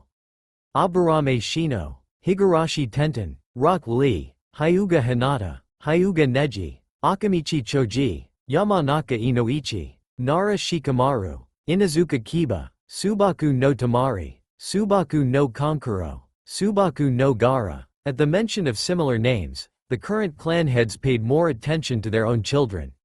Not much attention was paid to the Sand siblings, who really didn't mind. It was then that Fugaku spoke up. What about the Uchiha? Do they have another child? He asked. Itachi was already born and was doing missions, as a part of Anbu, so not much was seen of him. At that, the temperature in the room rapidly decreased. It was then that Naruto mumbled something in his sleep. Teme don't, bad, dangerous, don't go. A tear fell down Naruto's face. All attention was on him, waiting to see if he would say any more. He didn't. The current clan heads turned to see what their children's reactions were to what was said. To say the least, they were not happy. Ino, Hinata, Kiba, Akamaru, who was growling, Lee, Tenten and Choji all wore scowls, and did not look pleased. Neji and Shikamaru had killing intent slowly leaking out of them, though they were trying to contain it. Shino's Kakaichi were buzzing around, and though no one really saw it, he had a frown on his face, as did Kankuro and Tamari. Gaara, having a close bond with Naruto, them being best friends, after all, he was openly leaking killer intent, a look of hatred on his face. Minato was the one who asked the next question. And who exactly was this, Teme? Minato asked. The one of which you speak, Hinata spit out with venom, her tone icy. Is one Uchiha Sasuke, S-class missing nin of Konohagakure. He has a kill on sight order, as of the late Godem-sama. The clan heads across from Hinata were surprised by her dislike of the Uchiha. They didn't expect someone so kind to have that much venom. Fugaku, whose normally emotionless face, had become a frown. It deepened at the news of his son being a missing nin. And what did he do to earn himself such a reputation? Fugaku asked. He left the village and attacked a fellow comrade when he tried to bring him back. Shikamaru picked up, knowing that it would be bad if Hinata continued. And put a hole in his shoulder. Gasps went around the room. Who did this happen to? When Fugaku asked this, they all knew who had gotten injured. Naruto, Shikamaru replied. Immediately after, a large killing intent was felt around the room, scaring even the clan heads. The source, as they all turned to look, was Minato. He was smiling, but his smile was twitching a lot, indicating that he was severely pissed off. "Do tell," Minato asked in an eerily calm tone. "Would this, Sasuke-san, be the one responsible for putting a hole through my son's chest, almost killing him?" Minato asked, going from eerily calm to barely concealed rage within an instant. No one asked about the fact that Naruto was his son. They feared that if they asked, they'd get killed. "A hole through his chest?" Shikamaru repeated. He nodded. "Most likely. The only one who could have done the technique to put a hole through the chest like that is dead." Minato, who was gripping onto the table, made it crack and shatter into pieces where he was holding it. It was at this point where Naruto cried out in pure fright. All heads snapped towards the boy, who was now in a tight fetal position. Minato changed from very angry to very worried. "Naruto, are you alright?" he asked softly, reaching out towards his son. But Naruto screamed, making Minato pause, not understanding what was going on. "Shit," Shikamaru swore, knowing what was happening. He looked over towards Gaara, who was already put of his seat and hurriedly making his way towards his best friend. Gaara walked past Minato and went straight towards Naruto, much to Minato's dislike. Gaara had stopped 1 footstep away from Naruto and kneeled down to his knees. He then put a hand on Naruto's shoulder and concentrated, closing his eyes. Everybody in the room was tense, awaiting the redhead's results. When Gaara's eyes reopened, they were filled with worry, rage, hatred, sadness and guilt.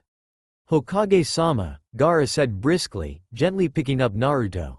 Minato knew at once and held out his arms for his son. Gaara gently handed Naruto to Minato, who, in turn, cradled Naruto against his body. Minato sat down in his chair, Naruto securely in his lap. Naruto had calmed down somewhat, but was still shaking. Minato just held him all the tighter. "What exactly happened to cause this reaction?" Minato asked, in a very unpleasant mood. Gaara, who had taken back his place between his older siblings, explained. "Naruto has had a traumatizing past, one I would even shudder at." Gaara began. "Do not take offense at what is about to be said. Hokage-sama, for you, out of everyone here, will not like it." Minato frowned, but nodded for him to continue. "To put it simply, Naruto is the Jinchuriki of the Kyuubi no Yoko." Gaara stated, and the clan head's eyes widened in shock. Gaara proceeded on before he could be interrupted. "In the timeline from which we come from, Naruto had been severely abused, beaten within inches of his life a lot of the time. As I took a brief glance before pulling them out, he was tortured on his 6th birthday. He was raped, to put it more accurately, even when he fell unconscious. Needless to say, the Anbu killed the man who did it as soon as he got there." The room was in silence. In all the females' eyes, despite how hardened they had become, had tears in their eyes. The normally stoic clan heads Shibi, Fugaku, and Hiashi had sadness in their eyes, layered with guilt. That never should have happened to a 6-year-old. Ever. To say the least, no one was pleased. And then there was Minato. He was barely holding back unrestrained rage at what had happened to Naruto. He held him tighter, getting a whimper from Naruto. All eyes were on him again, everyone in the room tense. But the tension eased when they saw Naruto snuggle closer to Minato. Minato's eyes had softened considerably at this. He could only hold his son, protect him as best as he could, while he still was able. "Now," Gaara continued, "there are other things that need to be spoken about." Naruto was in pain, that was the only way to describe it. He had honestly thought that this day would not come again. Oh, how he was wrong. Naruto knew he couldn't do anything about it. It was part of him being a Jinchuriki, it was a package deal. Every so often, he'd have to go through the nastier, locked up memories of his childhood, to prove to all the kami that he was still worthy to be a Jinchuriki. Why, you ask, does he have to go through this? Well, it's all because he himself is a Jinchuriki. It's known through the Jinchuriki that you must prove a way to your Biju that you're worthy to hold their power. It just so happened that Naruto's had to be in the form of nightmares. The very bad ones. Flashback start. It was October 10th, and Naruto was trying to get home as fast as he could. He shouldn't have even gone out. He knew how dangerous today was. Today was the day that Kyuubi was, supposedly, killed, and that the Yondaime had died. Now, once the villagers had found out that the Kyuubi was sealed in Naruto, they had done everything harmful to him except killing the boy, although they had come close a few times. And so, Naruto had learned that, in order to survive his birthdays, he had to remain hidden. But at the moment, he was doing the exact opposite of that. Naruto had gone out that day, only because of his Gigi. If it weren't for the fact that his Gigi would have become suspicious if he hadn't shown, Naruto would never have even thought about going outside. But here he was, outside, in broad daylight, where all the villagers got themselves drunk, and went after Naruto with the intent to kill. But Naruto was very close to his apartment, he could see it, and if he hurried, he'd be safe within his apartment, away from all the villagers. Or so he thought. Just as he was opening his door, he was hit hard on the back of his head, and he soon only saw black. When he had woken up, he was in an unfamiliar place. Where am I? He thought to himself. Who hit me on the back of the head? His question was soon answered. Well, it looks like the demon brat has awakened. A voice came from somewhere in front of Naruto. Naruto tensed, and only then realized that he was strapped down onto a solid surface. He tried to free himself, only to realize it was useless. With eyes layered in fright, he fearfully looked at the man. The man just smiled, and he soon began to do things unmentionable, making Naruto hurt so much. But just as he thought that he would die from all the whips and lashes and cuts, a red head appeared. The red head looked at the scene with disgust. For some odd reason, Naruto got the feeling that he knew this person. And the red head knew him, as well. And apparently, the red head did not like seeing Naruto hurt. So, with a clap, his two hands touched the wall, and for Naruto, everything began to become hazy. Naruto felt a gentle hand smooth his spiky hair out a bit before he was claimed by the land of sleep. And as he fell asleep, he remembered why the redhead was so familiar. Gaara, Naruto thought before he fell into a deep sleep. Naruto awoke, but didn't open his eyes. He wasn't too sure where he was right now, just that he was wrapped in something warm. And he could hear a heartbeat, too. He kept his breathing even as he listened to the conversation. He was shocked by what he heard. What's he like in the future? Someone believed it was Sume, getting to know the clan head whenever he had gone over to Kiba's. What's he like? Someone rephrased the question. It was Shika. Well, in the future, he's the #1 most unpredictable knucklehead ninja, for starters. Naruto could hear the smirk in Shika's voice. There was laughter, including from the person holding him, who he had now guessed to be his dad. Since his ear was right next to Minato's chest, he could feel the vibrations as Minato laughed. Is he now? Minato asked. Naruto could hear the smile in his voice. Yeah, now to mention the prank master. It was Kiba who said that. Man, could he pull a prank? I swear, it was always hilarious to see the Anbu go after him. He still hasn't told anybody how he managed to sneak into their headquarters though. Naruto almost burst out laughing, but managed to keep his expression and breathing calm. He could only imagine their expressions. Wait, it was Minato again. You're saying that he snuck into Anbu headquarters? Minato asked, the disbelief layering his voice thoroughly. Anbu headquarters, where there's always someone awake. Apparently there was a nod, because Minato snorted. Damn, how did he do that? Even I can't do that. Minato said, awe in his voice. Naruto inwardly laughed. He remembered those days. He loved sneaking into the Anbu HQ, because, for some reason, they couldn't catch him. He had believed it was a test of skill to sneak into there. He remembered his favorite prank he had ever done. From a young age, he had been practicing fuinjutsu, and somehow, he didn't remember exactly what seals he did. He had managed to make leaves swirl around the Anbu whenever they had shined. To say the least, the Anbu were baffled as to why that was happening. Shika laughed. Yeah, Naruto was really underestimated when we were younger. To say the least, he proved the whole village wrong. He was underestimated? Why? This had come from Jiraiya.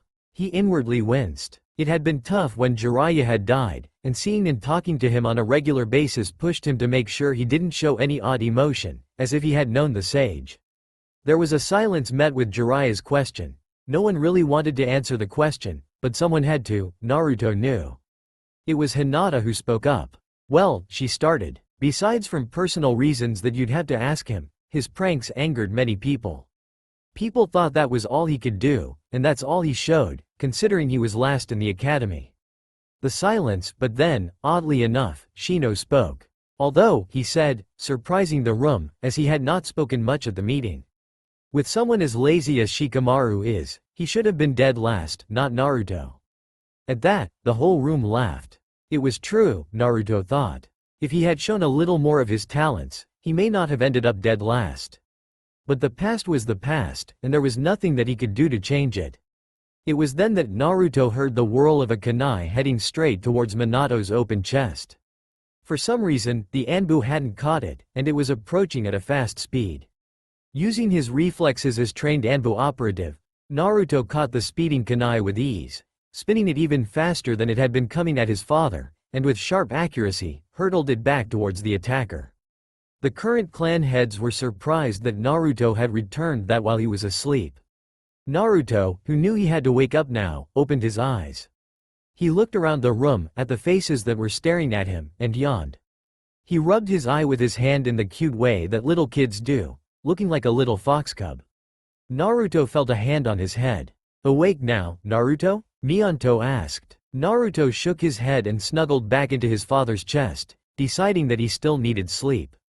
Minato chuckled. "I think you've had enough sleep for now, Naru." Minato used the nickname that he had given Naruto a few months after he had moved in with him and Kushina. "Yeah, now that you're awake, you can tell us how you snuck into the Anbu HQ." It was Kiba who said this, a smile on his face. Naruto looked over to Kiba with a sleepy smile. "Can't tell you. Yu-chan would yell at me." Naruto replied with an equally sleepy voice. Everyone heard the face fault, and looked over to see the Anbu who had face faulted. "Neko?" Minato asked. She stepped out of the shadows, facing Minato. "Permission to speak." She nodded, before she turned her attention to Naruto. "You," she cried, pointing her finger at him. "Me?" Naruto replied, smiling at the Anbu. "Is there something between the two of you?" Minato asked suspiciously, unconsciously holding Naruto closer to himself. "Not like that, Hokage-sama," Neko laughed a sweet laugh. "But he is to the Anbu. He has taught us many things, except he was a little older." Everyone in the room, save Naruto and the other Anbu, who were smiling fondly at him behind their masks, was surprised. "But how was he able to do that?" Neji asked, "unless you had time travel." Neji's eyes went wide as he stared at Naruto with blatant disbelief. Naruto smiled at Neji. "Wait, then that was how you were able to create the time travel jutsu, Shikamaru?" Neji asked the lazy genius. Shikamaru nodded. "Yes, I stumbled upon it by accident while going through his drawers, searching for any sake." He leveled Naruto with an annoyed glare. "Which I did find, you know." "Really Naruto, 19 bottles? You're as bad as Tsunade-sama." Everyone stared at Naruto, jaws hanging on the floor. Naruto chuckled. 19? You must be losing your touch, Shika. I had a dozen and a half more hanging around my desk, you know. If the jaws of the shinobi could open wider, they would have. Anyways, getting back to the subject at hand, Neko started again, regaining the room's attention once more. "Naruto taught us a thing or two that even we didn't know. It's how the criminal rate went down, Hokage-sama. He showed us different routes throughout the whole village of Konoha which," she added, looking at Minato. "In order to learn, we had to make an oath, making sure that we didn't tell anyone about them." At this, Minato sent a glare at his son. Naruto looked up to his father. "What? You wouldn't have been able to find them, anyway. Only Anbu can," Naruto explained. "So you're saying you were an Anbu at one point then, Naruto?" Minato asked, to which Naruto nodded. Surprised murmurs came from the future clan heads. The right side of the room, and for those who don't remember, they were the current clan heads, looked at the left side. "We didn't know. We just assumed Tsunade-sama was sending him on B or A ranked missions whenever he was away. We never guessed that he had gone and joined Anbu." Neji explained, a thoughtful expression on his face. Naruto nodded. "Yup. I had developed a time-traveling jutsu that allowed me to come back and train the pathetic Anbu, and no, I'm not telling you, Minato." Naruto explained and told Minato without missing a beat. A pout formed on Minato's face. "Why not?" he asked. "And show some respect to your father, Gaki." "Ha ha," Naruto laughed. "And respect is earned, not given." The wisdom in Naruto's words made everyone in the room stop and think. Exactly what had Naruto experienced to make him that wise? "Well," Minato said, resealing the cot Naruto had been lying on for the first half of the meeting. "I believe we've been in here long enough. It had already been 4 hours. I adjourned this meeting for the time being. Please go home and rest, and take care of your families." Minato faced Naruto and picked him up, much to Naruto's surprise. "Ready to go home, kiddo?" Minato asked, a warm look in his eyes. Naruto yawned, made his body to look and feel like an 8-year-old before putting his head on his dad's shoulder, falling asleep again. Minato chuckled. "I guess that's a yes, then." With a wave of his hand, Minato walked out of the room. For a little bit, the families talked amongst themselves, making small, but pleasant, talk amongst themselves. And it was brought up in one conversation which had managed to get the attention of the whole room. Inoichi said to his daughter. She turned to him with a questioningly look. "Out of curiosity, what were you going to call me?" he asked, hesitant at the end. There was a confused look on Ino's face before she remembered. "Ah, that?" she asked, to which he nodded. "Well," she said with a slight blush. "I was going to call you what I did in the future." She paused, considering whether or not to call her father by what she usually did. "And that was?" Inoichi asked. It was painfully obvious to everyone that he wanted to know. "Well, I called you, Daddy." Ino replied with a wide smile, which melted Inoichi's heart. "Well, if you want," Inoichi said, trying to get back some dignity. "You can call me, Daddy. If you want." Ino's eyes lit up. "Yay!" she exclaimed, latching onto her dad's arm. Once again, his heart melted. Smiling a fatherly smile at his daughter, the two went back towards their home, Ino talking a mile a minute.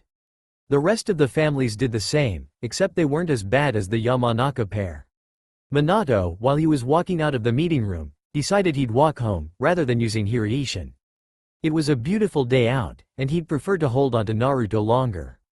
He was so excited that Naruto was actually his son. He had loved Naruto like his son before he knew this information, but to actually know it made him feel all warm inside. So, he was going to walk around, carrying Naruto, proud to be his father. It was when they had made it to the ground floor that people had started to notice the pair. Naruto was still in his pajamas. Minato had put him in pajama pants and a long pajama shirt, much like his own pair, while he was heading downstairs, and had his sleeping cap on. Needless to say, Naruto was very cute, and had such an innocent sleeping face. Minato was walking down one of the main roads when he was first approached by a villager. "My, he's so cute," Minato-sama, the villager, who was a kind elderly lady, commented. Minato beamed. "Yes, he is," he replied with a look of adoration for the boy he was carrying. He then carried on, greeting the woman farewell as he headed towards home again. As he went home, he was stopped and talked to by the villagers as usual, though most of it was about Naruto, and how cute he was. It was when Minato ran into both Ino Shikacho trios that had gotten the best reaction out of Minato. "Minato," Shikaku called, to which Minato smiled. Both generations of Ino Shikacho were there, with Ino still clinging to her dad's arm. "So he's still asleep?" Shuza asked, referring to Naruto. "Yes, he's quite tired today." Minato replied in a happy manner. "Troublesome," Shikamaru said, but was smiling at the small blonde on the Yondaime's shoulder. "He's really cute at this age," Ino commented, looking at Naruto. The group nodded, and went on to small talk as they walked. The group ended up in front of a restaurant, and Minato had been convinced to join them. As Shuza went in to arrange for them to be seated, the restaurant had outdoor seating. The group talked about the meeting. "It's a lot to take in," Inoichi commented as they sat down at their table. "It is," Ino agreed. "But, it's better to know this now before it's too late, right?" she asked, looking over menu. Inoichi nodded solemnly in agreement. Knowledge was a weapon, a double-edged one. "What would you like?" Tay waitress asked, smiling flirtatiously in Minato's direction, though it had no affect because Minato wasn't paying attention. The two generations of Ino Shikacho gave their orders, and the waitress asked Minato what he'd like. "I'll have some pasta," he decided, and the waitress then motioned towards Naruto, who Minato had yet to let go of, mostly because of Naruto's firm grip on his shirt.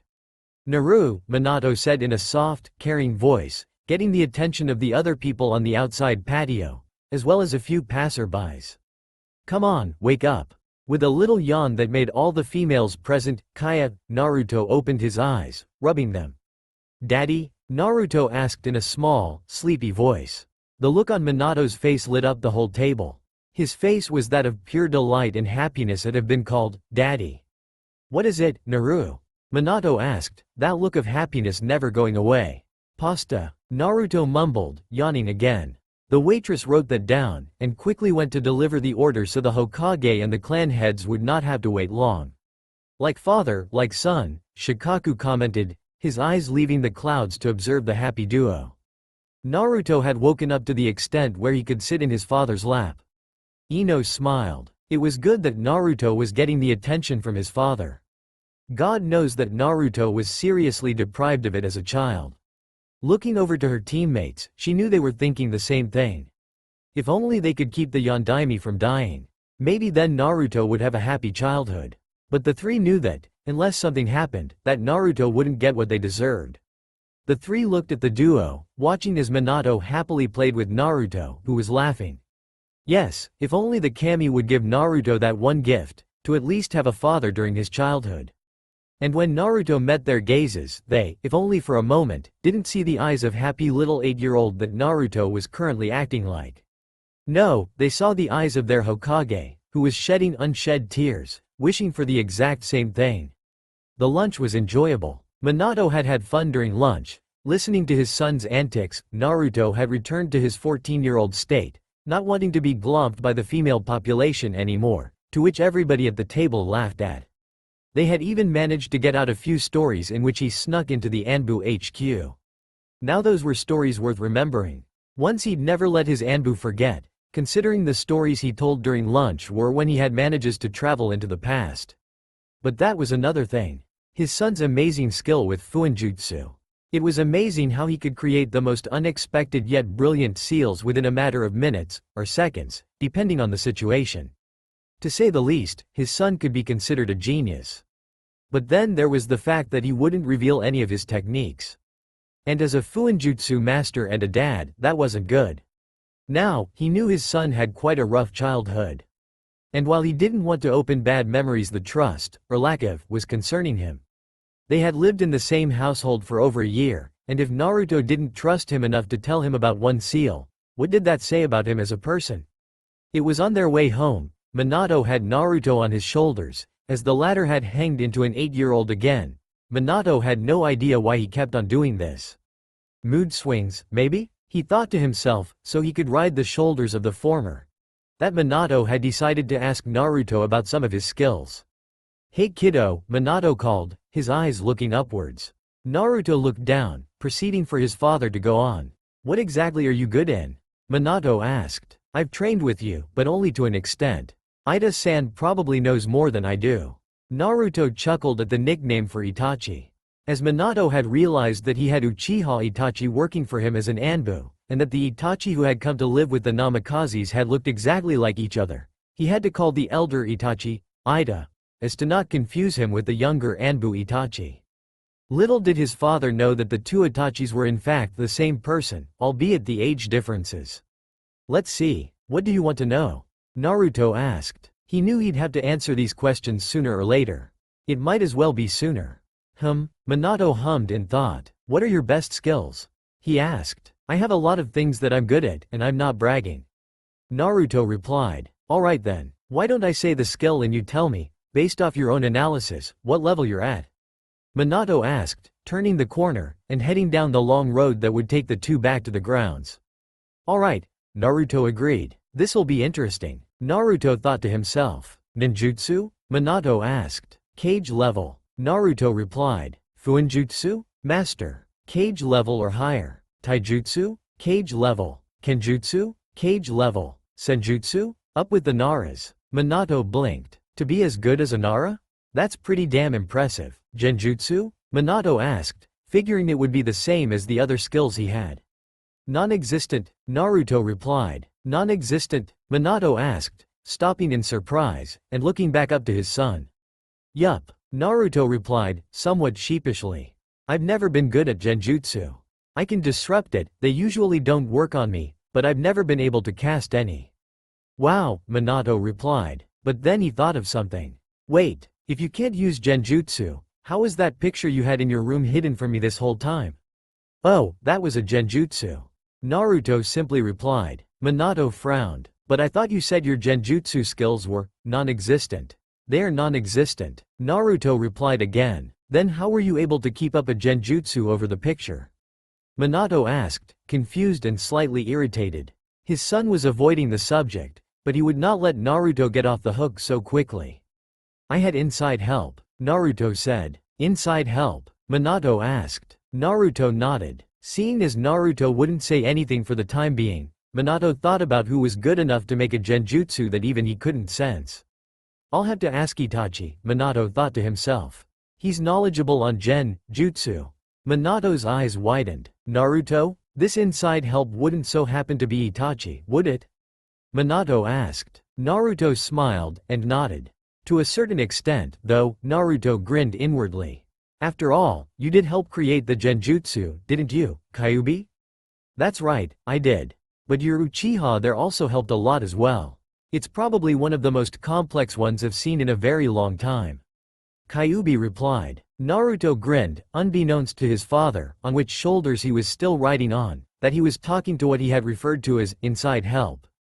He won't suspect a thing, Naruto thought to himself and to Kyuubi, filled with mirth.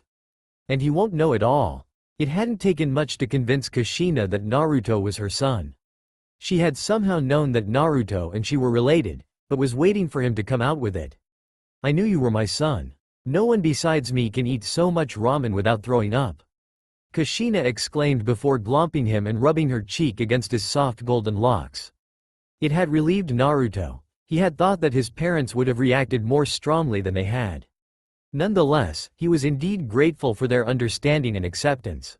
Now, if only he could inform them about the Kyuubi attack. Currently, Naruto was training out in the training fields within the Namikaze compound, practicing his katas while Itachi observed. You have improved in your styles greatly, Naruto-kun. Itachi complimented, garnering a large smile from the golden-haired boy. It wasn't often that Itachi, let alone any Uchiha, really gave out compliments. So when he did, it was something to be proud of. Thanks. It took me almost 8 months to combine the two together. Naruto replied, honestly pleased with his progress. He remembered a year ago when he and Kyuubi were working on it in his mindscape. Kyuubi had relentlessly made fun of him for falling on his butt all the time. I still do, Kyuubi commented, chuckling. Naruto pouted slightly, making the Uchiha prodigy wonder what was going on in his little Odatu's head. But you have, indeed, improved immensely, as the Uchiha said. Your control and accuracy of the form had improved greatly since we began. Not to mention that you have mastered control over my nun tails. That's something not to take lightly. Kyuubi said, Naruto nodding his head in agreement. He remembered the day where he had finally gained control of all 9 tails. He had felt, and still does, a sense of great accomplishment. It had been, after all, one of the hardest tasks he had ever done. Smiling serenely, Naruto didn't notice Itachi sighing before going to sit under a tree with a nice patch of shade, and a book in hand. Summers were warm in Konoha, and that hadn't changed, despite being in the past. Nay, Kyuubi, when do you think he'll attack? Naruto asked. He knew that Kyuubi was well aware of who he was referring to. It was a subject they didn't often talk about, but Naruto had thin sinking feeling in him that was growing ever so steadily, and he was worried. Worried that his friends and family would be torn away from him, all by his former best friend. Kyuubi didn't respond for a bit, knowing the thoughts that were going through his kit's mind.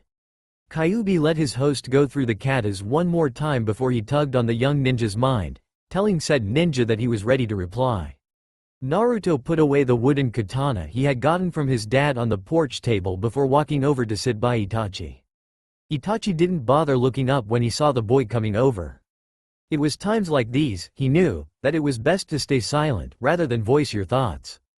In time, he would be able to say his thoughts, but for now, he remained quiet. Naruto needed to sort out this problem himself. Sitting down beside Itachi, Naruto was thankful for the elder's silence. It was all he could ask for at the moment. Appreciating the silence given, Naruto gave his full attention to his tenant. He will attack soon, Kyuubi began, seriousness echoing in his voice.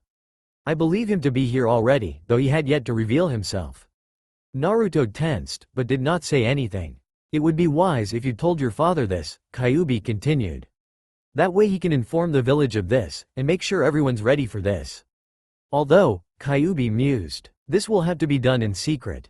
We do not want him finding out. If he does, he'll be even more cautious and won't attack when he normally would. Naruto nodded in agreement. In order to get the best possible advantage against Sasuke, he would need to inform his father. I agree with what you're saying. If we can prepare the villagers for a sudden attack without Sasuke knowing, it would be a tremendous help. I don't want to worry about anyone while I'm fighting Sasuke, Naruto told his tenant determinedly. I'm not going to hold back this time. I will kill him, and I will put an end to this madness. It's been going on for far too long. Kyuubi smiled at his kid, proud. He had grown up from the brat he was when he was 13. And time will only tell how things will turn out, Kyuubi thought, solemnly. Though Naruto couldn't hear Kyuubi's thoughts, he knew what his tenant was thinking, for he was thinking the same thing too. Naruto smiled grimly at the thought. The two had come far, and they weren't about to let someone ruin it all because they wanted revenge. No, the two were going to fight until they died. Jinchurikis and Bijus never closer than the two were. It was a clear blue day, the sun was out shining, and there wasn't a cloud in the sky. The Rookie Nine, along with the Subaku siblings, had decided to meet up and go on a picnic. It was at this time that Tenten and Ino were dragging Naruto and Shikamaru, while the others were following along, silently laughing at the misfortune of their two friends. They had all brought something along to make the picnic more enjoyable. Choji brought a couple, 3, of picnic baskets filled to the brim with food, courtesy of his mom. The Subaku siblings had brought 2 coolers filled with drinks. Hinata and Neji brought blankets where they could sit. Shino brought a boombox. Ino brought the music for the boombox. Kiba had brought games they could play, as well as frisbees and the works. Lee and Tenten brought old albums for everyone to see. Naruto and Shikamaru, though, had only been informed of the picnic that same day, and thus weren't able to bring anything. And thus, they were being dragged at the front of the group. The villagers watched in amusement as the group of ninja walked along. They didn't look like anything but teenagers having fun. Though they knew, without having to be told, that these teens held secrets to themselves, though they knew it was for the good of the village. The villagers couldn't help but sigh, kids so young, being forced to kill, forced to fight. But 'twas the life of a shinobi. And so, they smiled at the group who had managed to keep their somewhat childish demeanors. And they prayed to whatever gods existed. They prayed for them to keep that attitude, keep that childishness. For once it's gone, it isn't ever coming back. The place for the picnic was a well-chosen on, courtesy of Ino. It was inside the village but away from civilization. When she was younger, she would often come up to this hill to play. It was, indeed, an ideal location for a picnic. It had been left to Mother Nature, and Mother Nature had done her job well. The hill itself was large and somewhat flat, able to fit the group easily with room to play and run around. There were also trees in which they could use for shade. It also gave one of the best views of Konoha, besides the Hokage monument. They had chosen a large oak to dine under. It provided shade, but it also let through light, making the ground they were now on seem to be surreal. The boys set out the blankets and opened the coolers, the girls set out the food. There was pleasant chatter among the group as they all sat down and ate. The food provided by Choji's mom was delicious.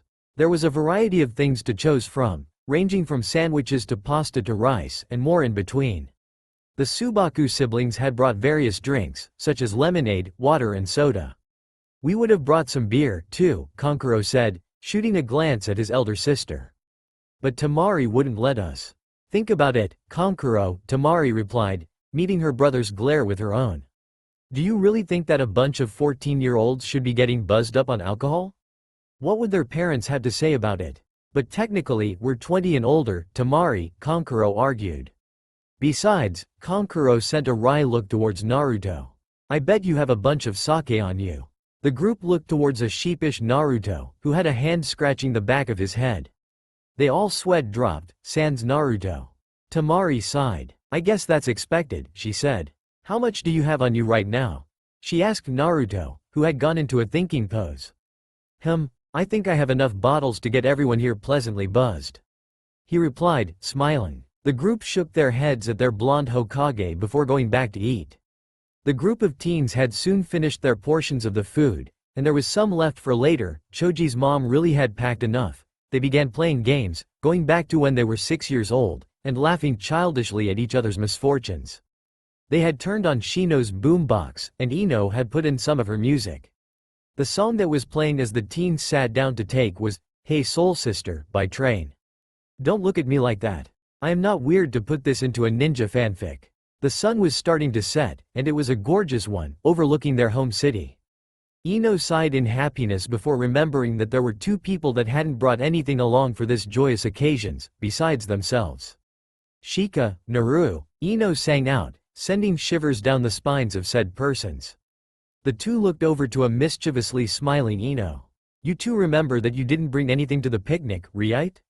Naruto and Shikamaru gulped, not liking the look on her face, or the sound of her voice. But, I have a solution to that. Her grin got larger, if possible. One of you will have to sing a song. She said. One of us? Shikamaru asked. What do you mean by that? It's simple. The two of you'll play Jan Ken Pon. Whoever wins won't have to sing. But the loser will have to sing a song for the group. Ino explained, noticing those who were not forced to be in this situation smiling at her plan. The two contestants paled at this, and looked at each other. Nodding, the two called out, Jan Ken Pon. With their hands revealed, they both had rock. Jan Ken Pon. The two called again, this time both having scissors. Jan Ken Pon. The two called for the third time, and this time, the results were different. Shikamaru sighed in relief while Naruto pouted. Shikamaru had chosen paper, and it had beaten Naruto's rock. Shikamaru smirked up at his Hokage. Looks like you'll have to sing now, Naruto. Shikamaru said amused, now that he didn't have to sing. Naruto growled. Oh shut up Shika, you'll regret it, Naruto threatened. While Shikamaru took this seriously, he secretly laughed when Naruto had turned away. Okay Naruto, you have to sing us a song. Ino proclaimed, and you can't be in your 14-year-old form either. Naruto swore, making the group, even Gaara, laugh. Fine, he muttered. He let loose the strong genjutsu and stretched. His 14-year-old body wasn't so bad, but the side effects of the genjutsu made his body cramp. Naruto sighed, not looking forward to singing. What was he going to sing, anyway? He looked around, to see if he could find anything to sing about. Looking up, he saw the stars coming out, and just so happened to see a red star asterisk in the sky. And that's when it came to him. Aha, he proclaimed, smacking his fist into his other hand. I know which song I'll sing. He smiled, remembering the song. It was a sad one, but was also a pretty tune as well. Smiling, he took out a scroll he always kept on him in a seal located behind his left ear, and took out a bottle of sake. He'd never tell his dad about that. He'd never be able to store sake in there again. Out of the corner of his eye, he could see his friends chit-chatting as they collected their items, and packed everything away. Silently, he jumped to a large branch on the large oak that gave a clear view of his beloved village. The smile on his face faded from view, as he remembered the sad events that had taken place in the future. He didn't let his teammates know, but today was the day that his sensei, Sakura-chan, Sai and his ba-chan were taken from him. It wasn't until the next day that they found the bodies. But Naruto knew that they had died the night before, yet he couldn't bring himself to go get them. Naruto uncorked the cork to his sake, one that he had been saving for when he was Hokage, so he could share it with his ba-chan, and took a large swig. It burned his throat as it went down, and warmed his stomach. He felt the tears in his eyes, but didn't care. He started to sing, Natsui Boshi. The remaining rookie 9, as well as the Subaku siblings, stopped their work when they heard the beautiful, yet incredibly sad voice. They all looked over and saw that their Hokage was the one singing. They all watched, and saw as the heart of their leader ripped into pieces once again. Natsui Boshi? The villagers all paused as they heard the voice. It was beautiful, but oh, was it ever sad. Minato and Kushina, who were eating out at a barbecue that night since Naruto was out with his friends, paused in their eating as well, listening to the tortured soul sing his beautiful song. Natsui Boshi, Nezakai? Yu Kanashi Yumi wo Mita. Naite Hanashita. Akai mi yo. There was a pause in the voices singing, and as the wind blew gently in through the village, it was as if it was playing the unheard melody. And the voice started back up again, bringing the attention back to the singer. Natsui Boshi, Nezmeu? Kieta Warashi wo Sagashitaru. Dakara Kanashi. Yumi wo Miru. The song ended, and those who listened could not help but wonder. Who was the voice singing? And why were they? Oh, Naruto sighed as he finished singing. He didn't let the tears go, but he could tell that his friends could see the unshed ones glistening in his eyes. He could feel them, so why shouldn't they be able to see them? He looked down from his perch to look at his friends, who were watching him sadly. He put on a bright smile, but both he and his friends knew it was fake. He flipped from his perch and looked up at his friends with a pout. "I'm hungry, let's go get something to eat," he whined, causing the group to laugh. "Baka, you just ate 10 an hour ago. How can you be hungry?" Ino asked amusedly. "Isn't it obvious?" he asked the group. They tensed, thinking he was going to bring up his tenant. "Because I can be," he proclaimed, causing everyone, except Neji and Gaara, who sighed and shook their heads, to face fault. "Baka," Ino shouted at him, hitting him upside the head. Naruto pouted, causing everyone to laugh. Lee gave Naruto, who had landed on the ground with an oomph, a hand up. Naruto brushed himself off, before tensing. He looked around, trying to find that source. It couldn't be. "What a nice reunion," a male voice said. The group of shinobi looked up to the branch Naruto had just vacated and paled. In Naruto's case, he paled even more so. "It's too bad that I'm going to have to kill you all," the man said, jumping down from the branch, a smirk on his face. Naruto growled low. "Sasuke." Sasuke stared at Naruto with a smirk and ice-cold eyes. Naruto stared back with an impassive face, not even his eyes showing what he was feeling for his old teammate. Seeing as how his friends weren't going anywhere, Naruto decided to make them leave. "Go," he said. "No," commanded his friends. He would not have his precious people in danger, even if it meant forfeiting his life in return. "Go and tell him that it's time." When the gang still didn't move, he growled. "Go." This seemed to get them moving, and they left the hill, albeit reluctantly. Only Shikamaru and Gaara remained. "You better come back, Naruto," Shikamaru threatened. "Or else I'll drag your sorry butt back from the grave and kill you myself." Gaara nodded in agreement, and Naruto lightly sweat dropped. "Don't worry, I will come back. You can't get rid of me that easily, Shika." Naruto smiled, and he was able to keep the sadness out of his smile. He knew, and Shikamaru and Gaara probably knew as well, that there would be no survivors after this battle. Shikamaru nodded once, and the Toe Shinobi Shun shined out of the area.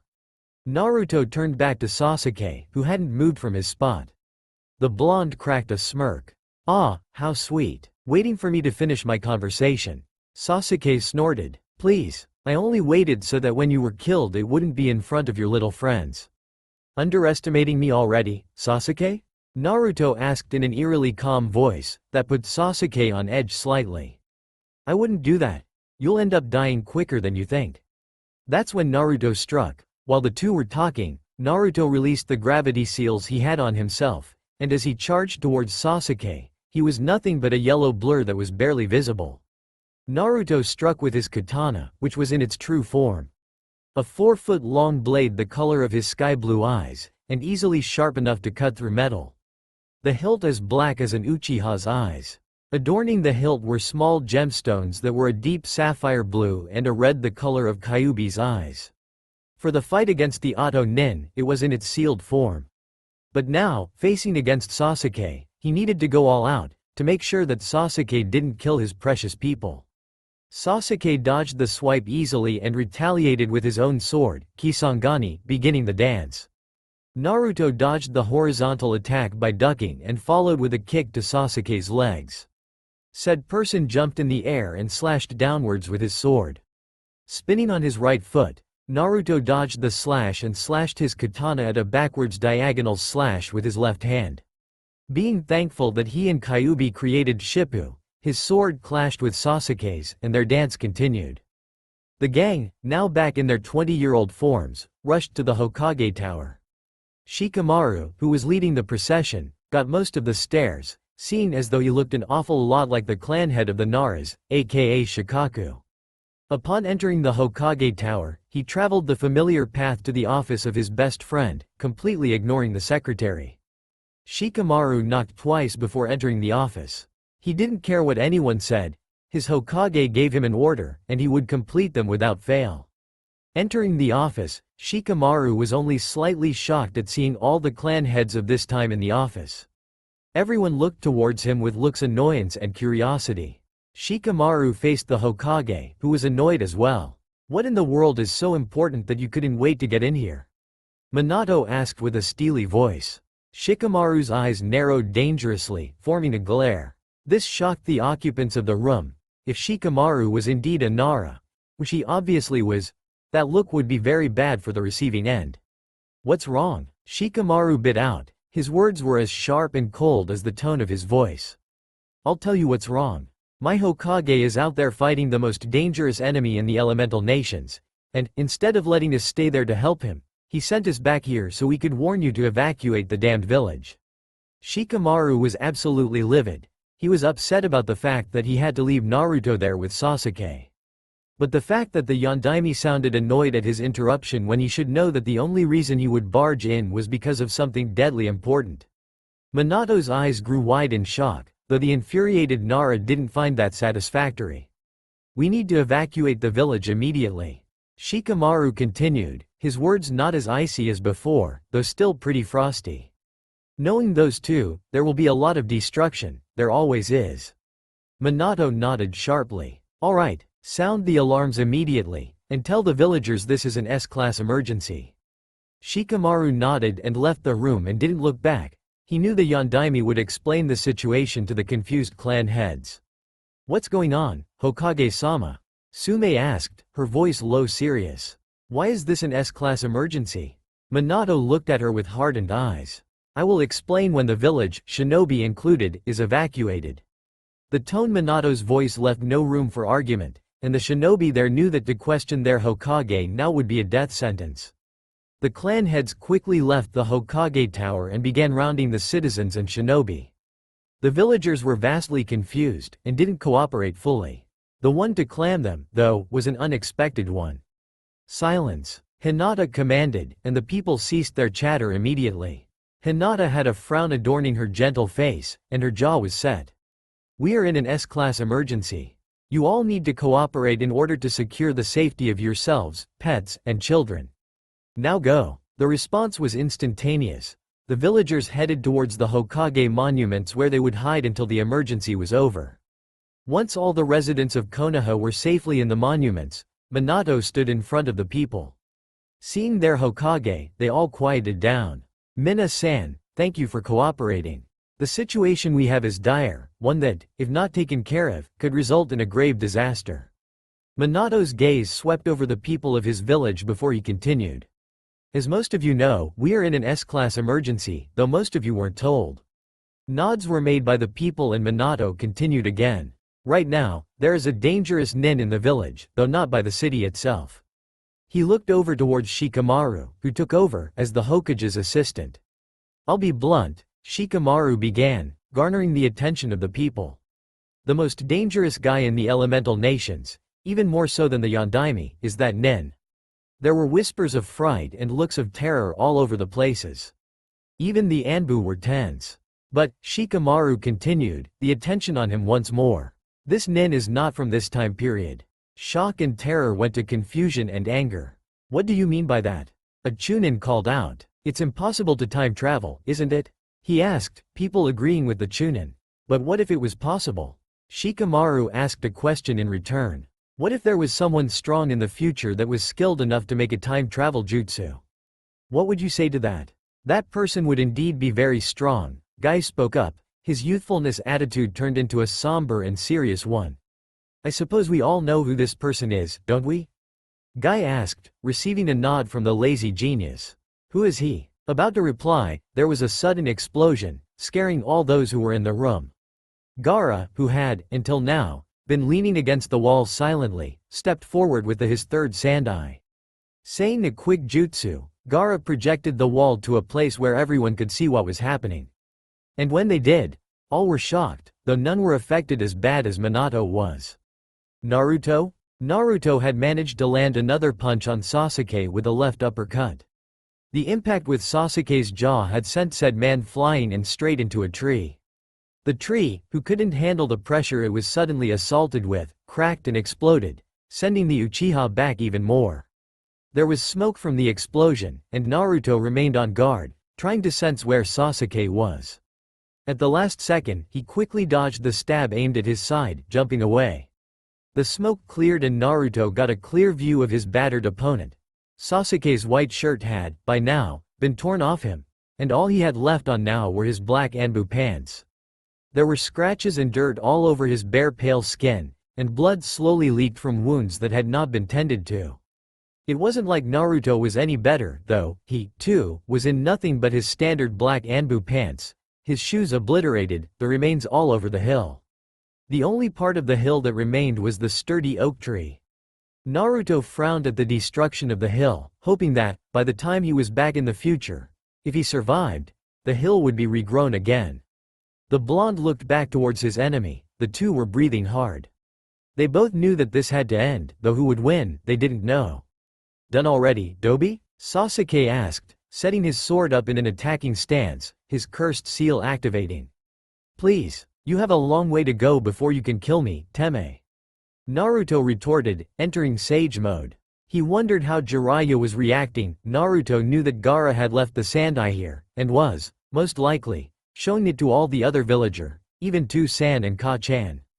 The two said no more as they danced their deadly tango. If one slipped, the other would, for sure, would kill him. No moves could be wasted, and you had to be able to match the other's speed, otherwise the difference in time could kill you. Flipping backwards, Naruto kicked Sasuke in the jaw, sending the latter flying in the opposite direction. Naruto landed, going into a crouch. He sealed his sword back into his hand, and started creating his signature move, knowing this would be the last one. From where Sasuke had landed, he could hear the chirping of the birds, and knew that Sasuke, too, was preparing his final attack, giving it his all. Naruto sent a blade of wind to where he knew Gaara's sandai was. He didn't want anyone to be burdened with the sight that was to be seen. Feeling little satisfaction when he felt the minute tremor from the explosion of the sandai, Naruto concentrated on his attack, moving the remainder of his chakra to his Rasen Shuriken. This would be the end. His attack complete, the blonde Rokudame charged forward towards the person who would forever be his best friend and rival. There was no going back. Fuuten.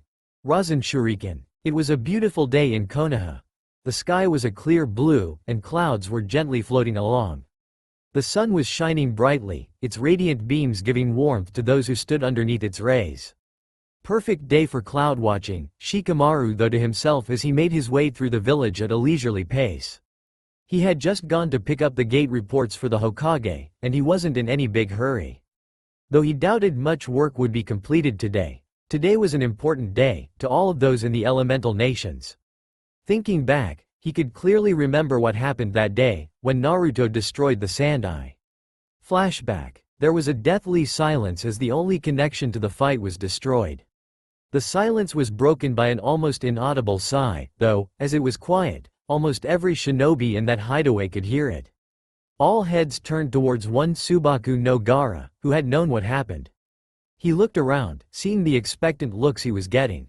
Sighing again, he began to explain. Naruto was, in fact, the one who destroyed my sandai. Murmurs went through the room, though Gaara paid no heed to them. He most likely sent a blade of wind as he was preparing his last attack. The shinobi nodded in agreement, the logic was sound, while the civilians just waited to hear more from the redhead. And I agree with his actions. This managed to snap heads back towards Gaara. Most of the shinobi, save for those of the rookie 11 that were there, gaped at him with looks of shock and disbelief. "Why do you agree with him, Gaara-san?" Guy, the only one in the room who didn't seem too fazed by this, asked.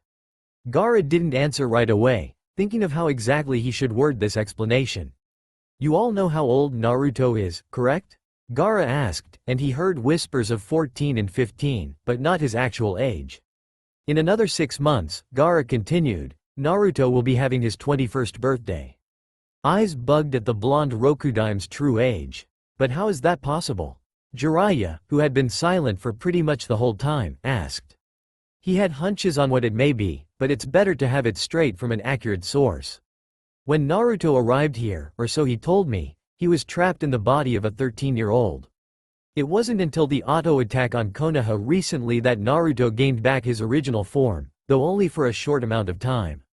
Because of the chakra overload, his body was having trouble keeping up with the amount of chakra he had, and so, hanged him into various ages. Gaara explained. The rookie 11 and Sand siblings gawked at Gaara slightly, who raised a slender eyebrow. They had never seen or heard Gaara talk that much before. I get what happened with his body, Jiraiya spoke up, returning them to the subject at hand. But that doesn't explain why you agree with cutting off the only source of information we had of him. Out of the corner of his eye, Jiraiya watched Minato squeeze Kushina's hand in reassurance. Naruto's age is important to this matter, Jiraiya-san, Gaara replied, his voice becoming slightly colder. The man you was battling with, he has been hunting him down since he was 13.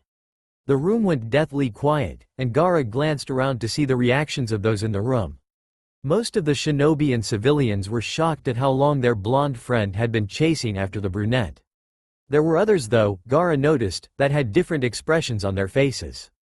Jiraiya, along with Sarutobi and Tsunade, looked as if they were thinking about the reasons the boy would do what he did.